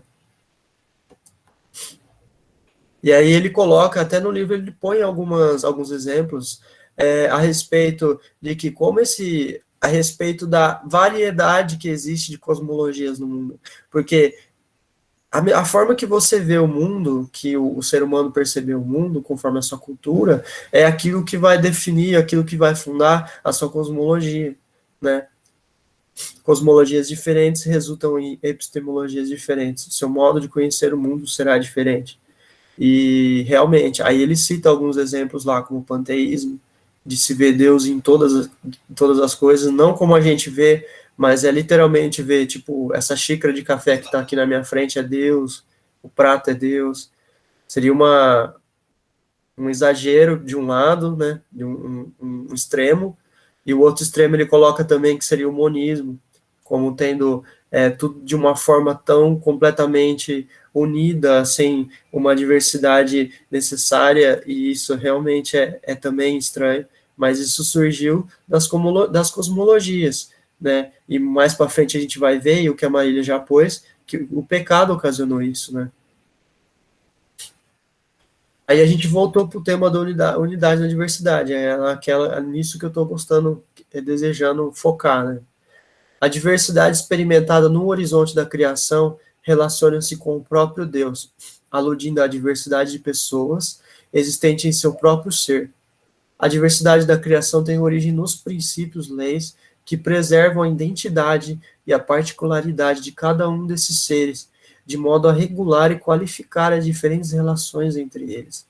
Essa ideia é interessantíssimo. A forma que ele põe, eu acho que no capítulo anterior, ele cita alguma coisa sobre essa questão de como Deus se revela triunamente, de uma forma trina, né? De que a maneira que ele nos concebe, a maneira como ele nos ensina a conceber o mundo, é uma maneira a fim de respeitar as individualidades, é uma maneira a fim de calibrar as essências, as exigências, os funcionamentos de cada organismo, do organismo cultural que é a gente, né? E essa forma, esse revelar de Deus, para nós, nos calibra, nos organiza.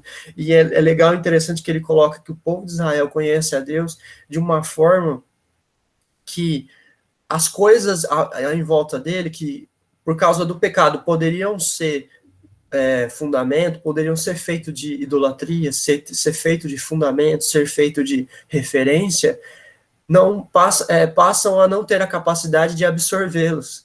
Vamos dizer assim, esse modus operandi do pensamento evita com que essa pessoa seja absorvida pela própria criação, né? E é incrível, porque na própria Bíblia está escrito, né? A gente conhece que aqueles que adoram essas estátuas serão como eles se farão como eles não vão andar, não vão falar, não vão ouvir, e por que não vão pensar também, né? Deus revela e exibe sua glória no tempo e no espaço, como que lançando sua luz pelos vitrais da catedral da criação. Olha que da hora. Ao penetrar no tempo e no espaço, sua luz refrata-se em uma diversidade de aspectos modais. Aqui é o famoso Doivert. Eu aprendi a falar o nome dele com a Maria, ela me ensinou. Aqui ele tem, eu acredito que, eu não cheguei a ler, eu quero muito ler, estudar mais esse cara, porque realmente isso me interessa pra caramba. Ele dá uma boa resumida aqui, então a gente vai passar muito por cima. Ele define que existem muitos aspectos de diferenças, essa diversidade que a gente viu, citou de uma forma informal, o Doivert faz um trabalho de classificá-las, né? Aí ele coloca aqui que esses aspectos seriam fenômenos, objetos, estruturas, qualquer aspecto da criação. Na ordem do tempo, a lei divina para a criação apresenta uma grande diversidade de modalidades. Por isso, afirma-se que a criação de Deus é multiaspectual ou multidimensional. Aí ele coloca aqui a ideia, né? Você tem um prisma, é a mesma capa do disco do Led Zeppelin, né? Você tem o prisma aqui, a luz entra, e aquele esquema de Newton lá, de fratas de diferentes cores do arco-íris, né? E ele coloca o prisma como se fosse a própria criação, e essas nuances e todo o processo, o vir a ser da criação, ele acaba fazendo com que essa luz se manifeste de diferentes formas. Isso é muito rico. Segundo Doivert, um aspecto sempre depende do seu anterior, e é por isso que a integralidade é importante. Essa visão nos ajuda a evitar ideias reducionistas e idólatras. A gente percebe aqui que uma maneira de colocar o fundamento, a forma de pensar humana, né?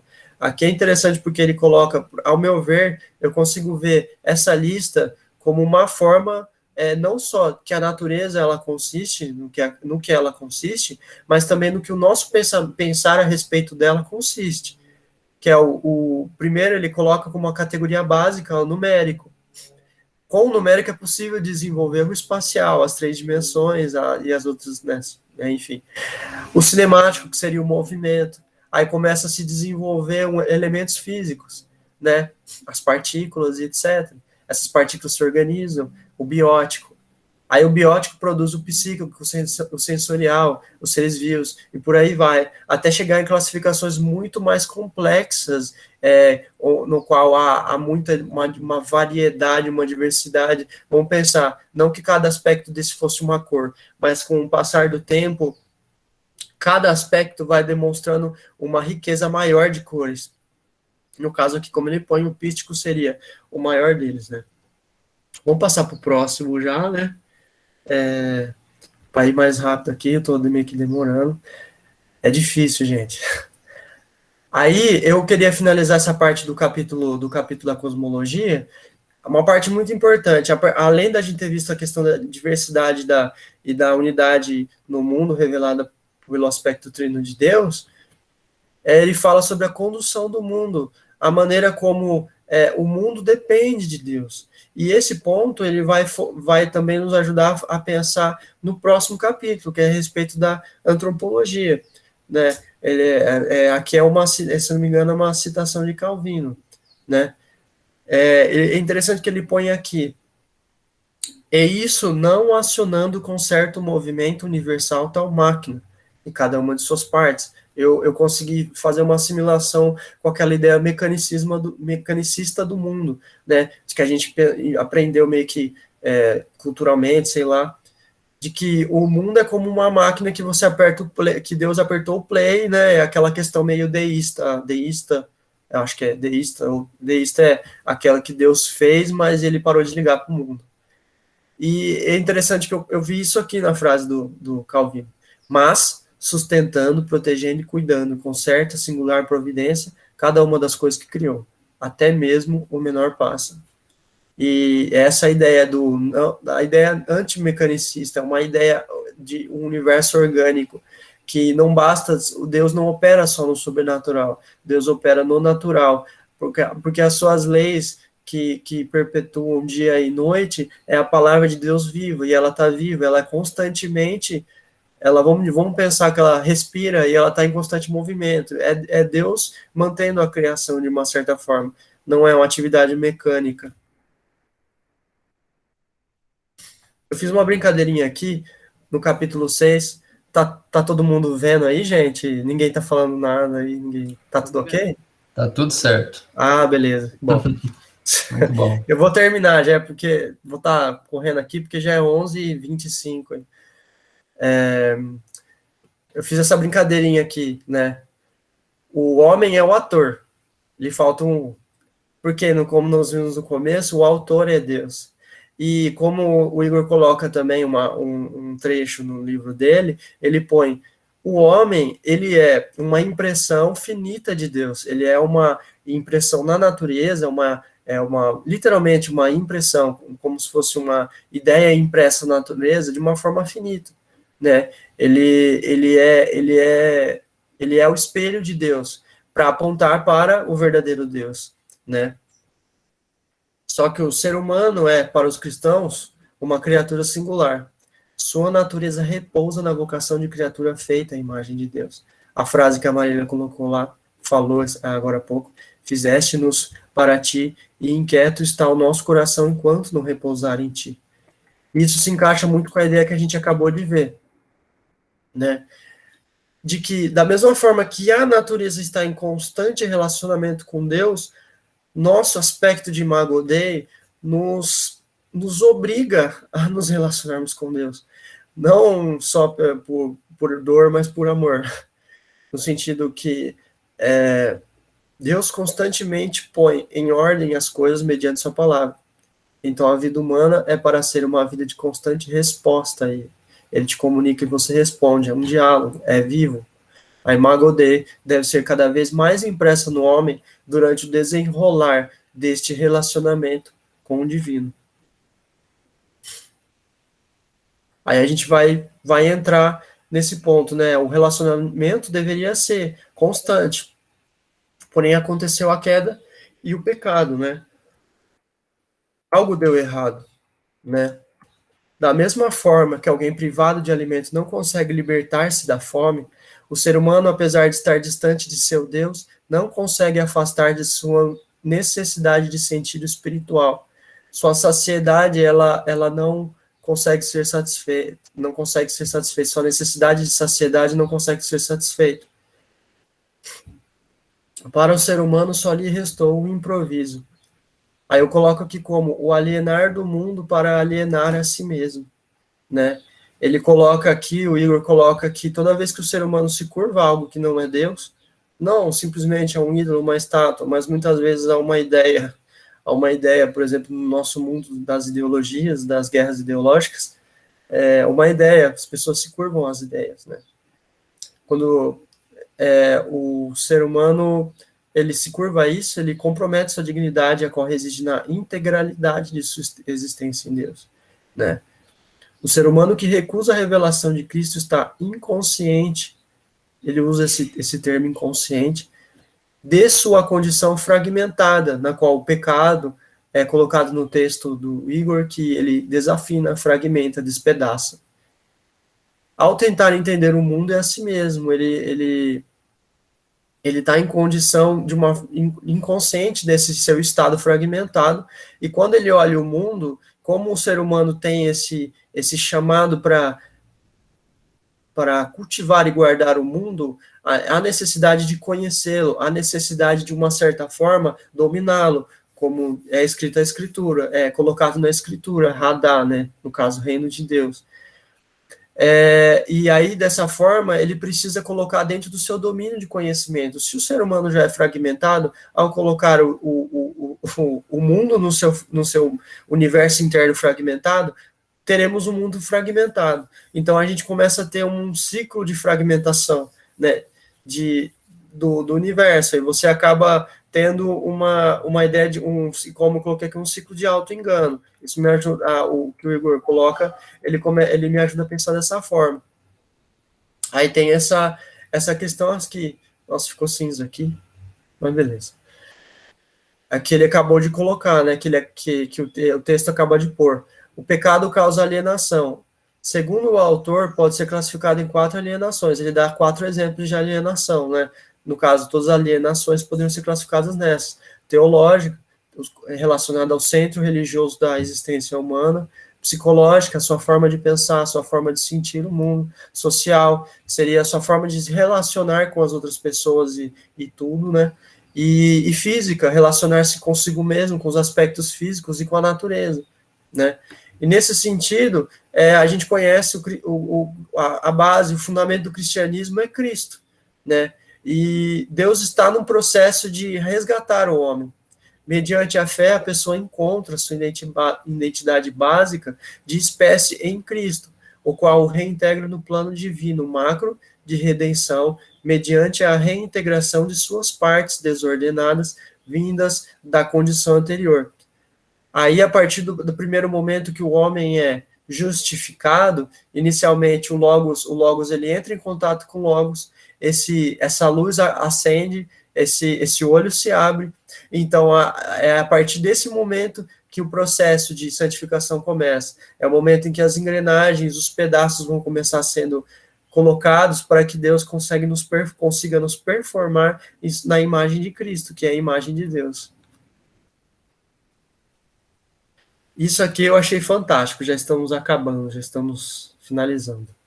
Ser cristão significa que temos humanidade. Aí ele coloca que quando nós somos justificados por Cristo, nós entramos na escola de Cristo. É interessante, né, que esse é o nome do livro, né? Aí eu passei a entender um pouco melhor porque que o nome do livro se chama A Escola do Messias. Somos chamados a cumprir basicamente 3 mandatos, segundo o autor: o mandato religioso, o mandato social e o mandato cultural. Para que servem esses mandatos? Ao mesmo tempo que nós cumprimos com o nosso propósito de cultivar e guardar, o cumprir, a execução desse mandato faz aquilo que a gente falou nas dos slides anteriores. Deus entra no homem para conseguir calibrá-lo novamente, conseguir unificá-lo e reintegrá-lo ao seu plano novamente, de uma forma tanto externamente quanto internamente. Essa execução dos mandatos que é interessante ler e colocar como uma questão devocional, uma questão prática da vida, por essas práticas que Deus vai trabalhar em nós. E aí, o que o próprio Igor falou hoje com a gente, né? Nós tivemos esse privilégio, né? Ser humano é maravilhar-se com Deus para maravilhar o mundo. Eu gostaria de finalizar aqui essa parte que fala sobre, ele está no trecho, se eu não me engano, no mandato cultural, que é exatamente o que a gente faz aqui hoje, né, de manhã. O cristão não trabalha para ser reconhecido, para ter sucesso ou obter segurança material. O cristão trabalha consciente de seu papel como adorador. Sua diligência testemunha a glória de Deus. Somos todos para a glória dele. E aí, eu finalizo a minha participação aqui.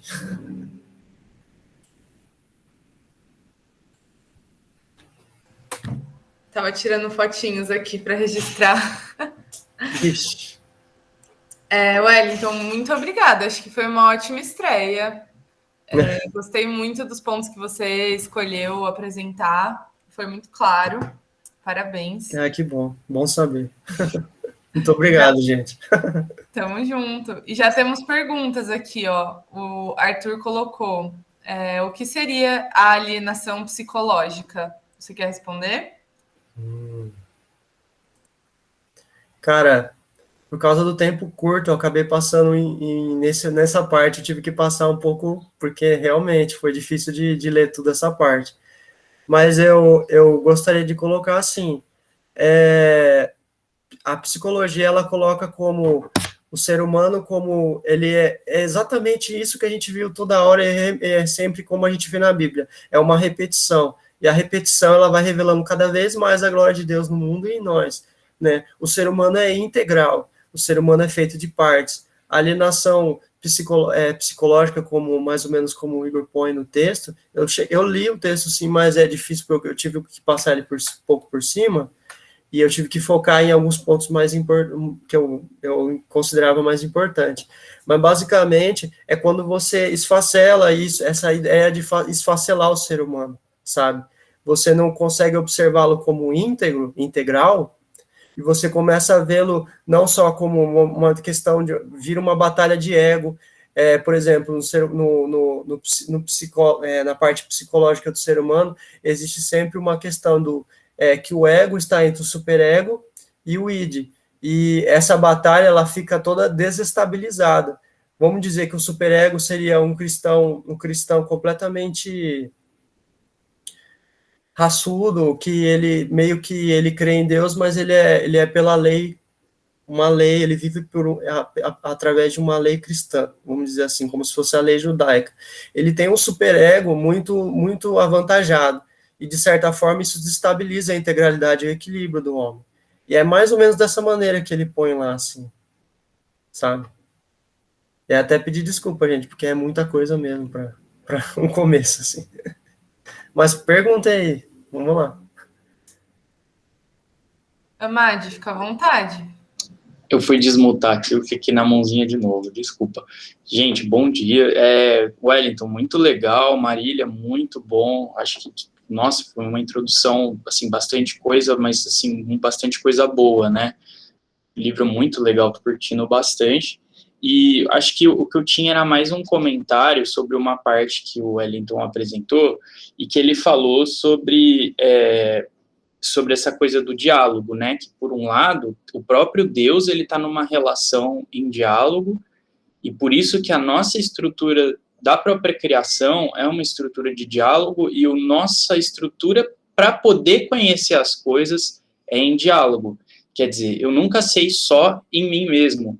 Uma criança, se ninguém nunca ensinar para ela uma língua, eu não sei se ela vai aprender. Se ninguém nunca ensinar para uma criança que ela tem que fazer, que ela tem que se vestir, ou que ela tem que fazer certo, né, tudo, eu acho que ela não vai aprender. Tipo, a não ser que seja por revelação, né, que de fato aí a gente aprendeu que Jesus é Deus por revelação. Isso é muito louco, assim, o próprio Deus vem, o que não deixa de ser um diálogo de Deus para nós, certo? Mas o meu comentário mesmo, o ponto que eu queria trazer, é de que se a gente parte desse ponto, eu acho que isso passa muito pela maneira com que a gente se comporta quando a gente se relaciona com pessoas que discordam da gente, porque eu acho que, e também com a nossa própria forma de conhecer enquanto indivíduos, porque às vezes a gente tem muito medo de dialogar com teorias, com outras ideias, e tá tudo bem discordar também, chegar num ponto que a gente fala, opa, tem um lugar assim que eu vou caminhar com alguém que pensa de uma maneira diferente da minha, e chega um ponto que eu falo, não, realmente aqui eu sou cristão, eu penso as coisas desse jeito, e isso é que eu não vou abrir mão, mas de que a gente sempre se enriquece pelo diálogo, e por um diálogo que seja respeitoso, que siga as regras do amor, sabe? Então, eu acho que dentro dessa proposta de como conhecer, ou seja, de epistemologia, eu acho que já está ali um modelo muito legal para o diálogo, e que é, tipo, mais ou menos o oposto total do que a gente vê, por exemplo, em rede social, que, tipo, as pessoas só ficam reforçando o que elas pensam e atacando a opinião do outro, e, tipo, meio num ciclo infinito, sabe? E que vai gerando aquele rancor, aquele ranço e tal. E eu acho que aqui não, é uma proposta que já te fala assim, olha, se você quer conhecer, tem que dialogar. Não é só para você ficar dentro da sua bolinha ali e fica, tipo, ressoando coisas e ressoando ideias, mas é um modelo aberto, um modelo de engajamento. Porque, tipo assim, pensando, né, a gente escolheu pecar e a gente escolheu viver, é uma bolha epistemológica, exatamente. Não é essa a ideia, né? Tipo, a gente escolheu se afastar de Deus, e a gente escolheu romper com a ordem dele, né, transgredir a ordem criacional dele. O que ele fez? Ele podia ter falado, bom, esses caras aí que eu criei, tipo, olha o que eles fizeram, né? Mas não, tipo, ele vem, ele dialoga com a gente, tipo, a própria ideia de que a gente ora, sabe? Oração, o que é? É um diálogo com Deus. Então, tipo, eu acho que na nossa fé, tem uma base muito legal para a gente lidar com a questão do diálogo, que parece que é uma questão muito difícil hoje, muito difícil, né? De dialogar com quem pensa diferente, com quem percebe as coisas diferente, e não no sentido de que a gente vai abrir mão do que a gente pensa, mas de que é necessário conversar, porque senão aí fica criando um monte de bolha mesmo, e aí não tem possibilidade de, tipo, pensar, por exemplo, num bem comum, né, sei lá, como que a gente pode trabalhar para melhorar o mundo, sabe? Ah, não, mas cada um pensa uma coisa e ninguém quer conversar, bom, então, aí não tem por onde ir, né, enfim, era isso. Eu vou ter que sair mais cedo, infelizmente, daqui a 5 minutos, mas é isso, valeu.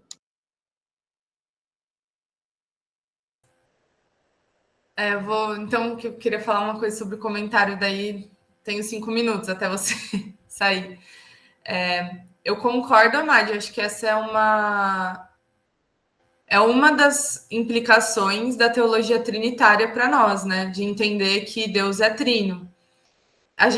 Eu estava conversando com o Wellington, a gente falou bastante sobre a Trindade, né? Sobre como isso como essa doutrina específica da religião cristã, da nossa fé cristã, nos dá uma epistemologia totalmente diferente de outras, né? E aí, com o comentário do Amade sobre o diálogo, a primeira coisa que eu pensei foi do funcionamento da própria ciência, né? O funcionamento da própria ciência, ele é feito assim, ela funciona de modo que um pesquisador, um cientista, não é autônomo, nunca. Não é autônomo, porque a gente constrói as coisas em grupo, a gente utiliza descobertas, invenções, tecnologias, pensamentos de toda uma tradição, de toda uma instituição, e isso me remete muito ao diálogo, porque tem essa imagem, eu acho que a gente tem essa imagem do cientista como uma pessoa autônoma, sozinha, pesquisadora aqui no mundinho dela. Mas mesmo que você fique no seu próprio mundinho, mesmo que você seja um filósofo que nunca sai do seu mesmo lugar da biblioteca e que só fica no seu computador com o seu livro, com o seu orientador, mesmo que você seja essa pessoa, ainda assim você vai estar lendo o livro de um outro filósofo, você vai estar dialogando com ideias de outro filósofo, mesmo que ele tenha morrido 2000 anos atrás, né? Então, isso para mim é o funcionamento da própria ciência, que é o entendimento da realidade, assim. Então, eu gosto muito de pensar. E eu nunca, antes do livro do Ajuste Fino, eu nunca tinha pensado tanto na ideia da Trindade, né? Que é um Deus que é uma família também, uma comunidade, como o Igor coloca. Isso nos inspira, nos ajuda a viver em comunidade também. Eu gosto muito. E aí, você falando do diálogo, com certeza. O diálogo entre as bolhas, né, também. Porque, tipo, mesmo que se tenha a bolha, talvez dentro da bolha exista uma espécie de diálogo, né? Mas deve haver o diálogo entre as bolhas também, né? A gente de certa forma, também uma bolha.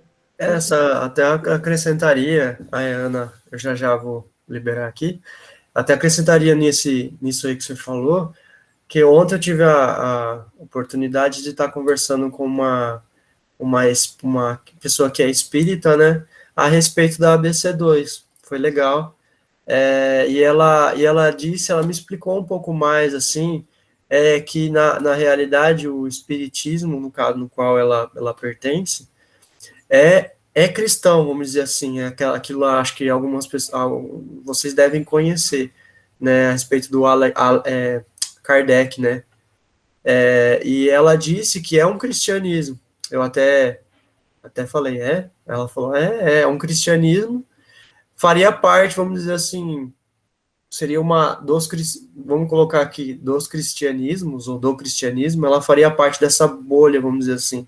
Tanto que muitas coisas eu consigo conversar com ela, sabe?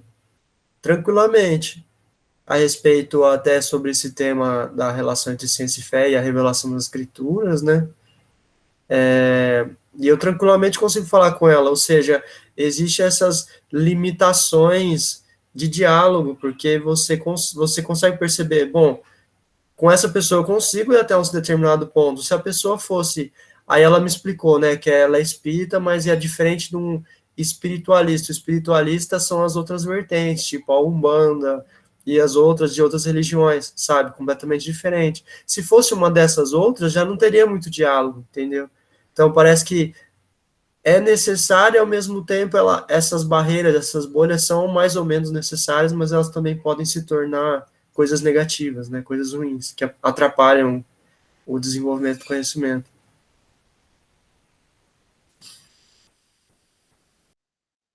Eu acho que isso que a gente tem comentado agora está muito, muito relacionado com os próprios, as próprias virtudes intelectuais, né? Me lembrou muito essa discussão, a questão de ter a mente aberta, né? E poder construir esse diálogo em vez de ficar nesse ruído ou nessa bolha, né? Ou aquelas câmaras de eco epistêmicas. Esse é um perigo muito grande. Eu acho que até o que o Igor chegou a comentar no comecinho da nossa reunião hoje, né? De a gente não ter essa postura de rejeitar todo o conhecimento, mas poder se abrir e construir pontes ao invés de se fechar numa única visão e assim vai. Mas acho que o Matheus quer comentar também, né? Eu queria fazer um comentário depois, mas é porque eu vou mudar totalmente de assunto. Então, vai lá, Matheus. Tá bom, mas eu também vou acabar mudando de assunto, fazendo um comentário e uma pergunta aqui ao mesmo tempo. O comentário é que, acho que é no começo do capítulo 4, eu achei incrível quando o Igor escreve que o cristão, ele tem a certeza, ele tem essa concepção de que Deus é tanto a origem como a finalidade do cosmos. E aí dá o paralelo também que Deus é a origem e a finalidade do conhecimento. Aí isso eu achei maravilhoso quando eu li, achei uma sacada muito legal. E agora eu tenho uma pergunta, mas é mais uma coisinha que eu não entendi muito bem. Eu acho que foi a Marília que falou, aquela parte que você fala de finalidade doxológica, que as faculdades cognitivas têm finalidade doxológica. Eu não entendi muito bem essa parte. Se você puder falar um pouquinho, eu acho que é na sua sessão, né? Acho que foi no comecinho, né? Aí, se puder falar um pouquinho, acho que é mais isso, a minha pergunta e a minha dúvida. Posso responder? Aí a Bia faz o comentário. Wellington, se quiser me ajudar, fica à vontade.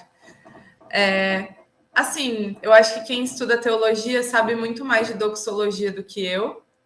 Então, vou dar minha resposta um tanto quanto intuitiva, assim. Que, assim, para mim, eu entendi que doxologia diz respeito a coisas para a glória de Deus. Coisas que funcionam para glorificar o Criador, para glorificar Deus, para louvar o seu nome. E aí, quando a gente fala de faculdades cognitivas, que é o modo como a gente conhece, e aí, sim, exemplos mais simples, como a leitura, a produção acadêmica, ou faculdades como visão, tato, sabe, audição. E falar que essas coisas são doxológicas, eu entendo que é dizer que elas funcionam para a glória de Deus. Então, se nós temos possibilidade de entender a realidade, é porque o nosso entendimento da realidade deve glorificar a Deus. Isso significa dizer que está relacionado com a doxologia. Agora, eu acho que tem muito mais coisa aí que da palavra doxologia que eu não, nas minhas capacidades de filósofa, não cabem a mim. Assim. Eu lembrei de uma coisa enquanto estava falando, que eu acho que é interessante, dá para continuar o que você falou. Ele fala que a questão o Igor explica lá, que ele explica o termo glória. Da onde veio glória? Glória, normalmente, ela veio de tempos antigos, glória se originou, é um termo originado de tempos antigos que se refere à glória dos reis. E a glória dos reis é demonstrar seu poderio, seu séquito, seu reino. É daí que veio glória. Tipo, os reis tinham glória, porque suas roupas definiam essa glória, mostravam seu cetro, o ouro que ele que ele, nossa, glorifico, logo exista. O ouro que ele carregava na coroa, e etc., a glória seria o que o rei manifesta. E é interessante que esse paralelo entre o rei, glória de um rei, e o que ele põe lá também sobre sabedoria, a palavra de Deus é sabedoria. A sabedoria também, ela não é uma... Quando eles personificam a sabedoria lá na Bíblia, em Provérbios, é mais ou menos essa ideia, tipo, a sabedoria não está simplesmente falando uma forma de trabalhar, mas ela também coloca como uma forma de governo da sabedoria. Então, eu acho que glória, além disso que a Marília coloca, glória de Deus também, ela manifesta governo, manifesta domínio. E é interessante demais isso, porque quando a gente, sei lá, faz igual a gente está fazendo aqui estudando, né, isso acaba demonstrando tudo aquilo que havia na eternidade, nessa glória de domínio na eternidade, que manifesta em palavras, manifesta em ações, manifesta em discussões. Isso é incrível. Sim, eu queria fazer uma complementação aí sobre essa questão do Mateus, e que a Marília e o Wellington comentaram, justamente sobre essas faculdades cognitivas e relacionadas com a doxologia, e trazendo para a etimologia da palavra, como o Igor traz, no grego, o doxa, né, é relativamente a glória mesmo, né? Lá no hebraico é Icabode. Vocês vão lembrar, acho que, daquele episódio quando a arca é roubada pelos filisteus, né, em 1 Samuel, e ele cai da cadeira, quebra o pescoço e morre. Aí a nora dele coloca o nome do filho de Icabode, né? Foi-se a glória de Deus. E eu acho que uma doxologia que eu mais amo nas Sagradas Escrituras está justamente descrita pelo apóstolo Paulo em Romanos 11, no verso 33 ao 36, quando ele vai dizer, né? Ó, profundidade da riqueza, tanto da sabedoria como do conhecimento de Deus, né? Quão insondáveis são os seus juízos, quão inescrutáveis os seus caminhos, né? Quem, pois, conheceu a mente do Senhor? Quem foi o seu conselheiro? Quem primeiro deu a ele para que viesse ser conhecido? Aí vem no 36, porque dele e por meio dele e para ele são todas as coisas. A ele, pois, a glória eternamente. Amém. Essa doxologia, ela está justamente trabalhando esse aspecto cognitivo que o Igor comenta. Da nossa vida como um todo, em toda a sua esfera, o Schaeffer falava muito isso, o Van Til, o Doiver, e o Calvino, ele trouxe esse termo como sunum bunum, né? Um bem supremo, da nossa vida ser totalmente direcionada tanto nos aspectos cognitivos, como das afeições, das emoções, justamente ser intencional, né? Seja também nos aspectos dos sentidos, como a Marília trouxe, né? E isso é o que os reformadores sempre trouxeram, né? É por isso que eu acho que dos 5 solas, o Soli Deo Gloria, para mim, é um dos mais importantes, né? Então, essa cognição, todo o nosso pensamento. Então, a gente é chamado a estudar para a glória de Deus, a trabalhar para a glória de Deus, a descansar para a glória de Deus, a ter uma família para a glória de Deus, a ter filhos para a glória de Deus. E justamente até os aspectos cognitivos que sejam para a glória de Deus, né?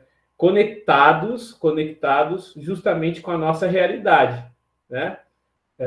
Nós sermos um estudante numa universidade para a glória de Deus ou estarmos trabalhando para a glória de Deus, né? Sendo estudante, trabalhando ou sendo esposo ou esposa, nós vamos sempre estar trabalhando os aspectos cognitivos e que eles sejam trabalhados para a glória de Deus, né?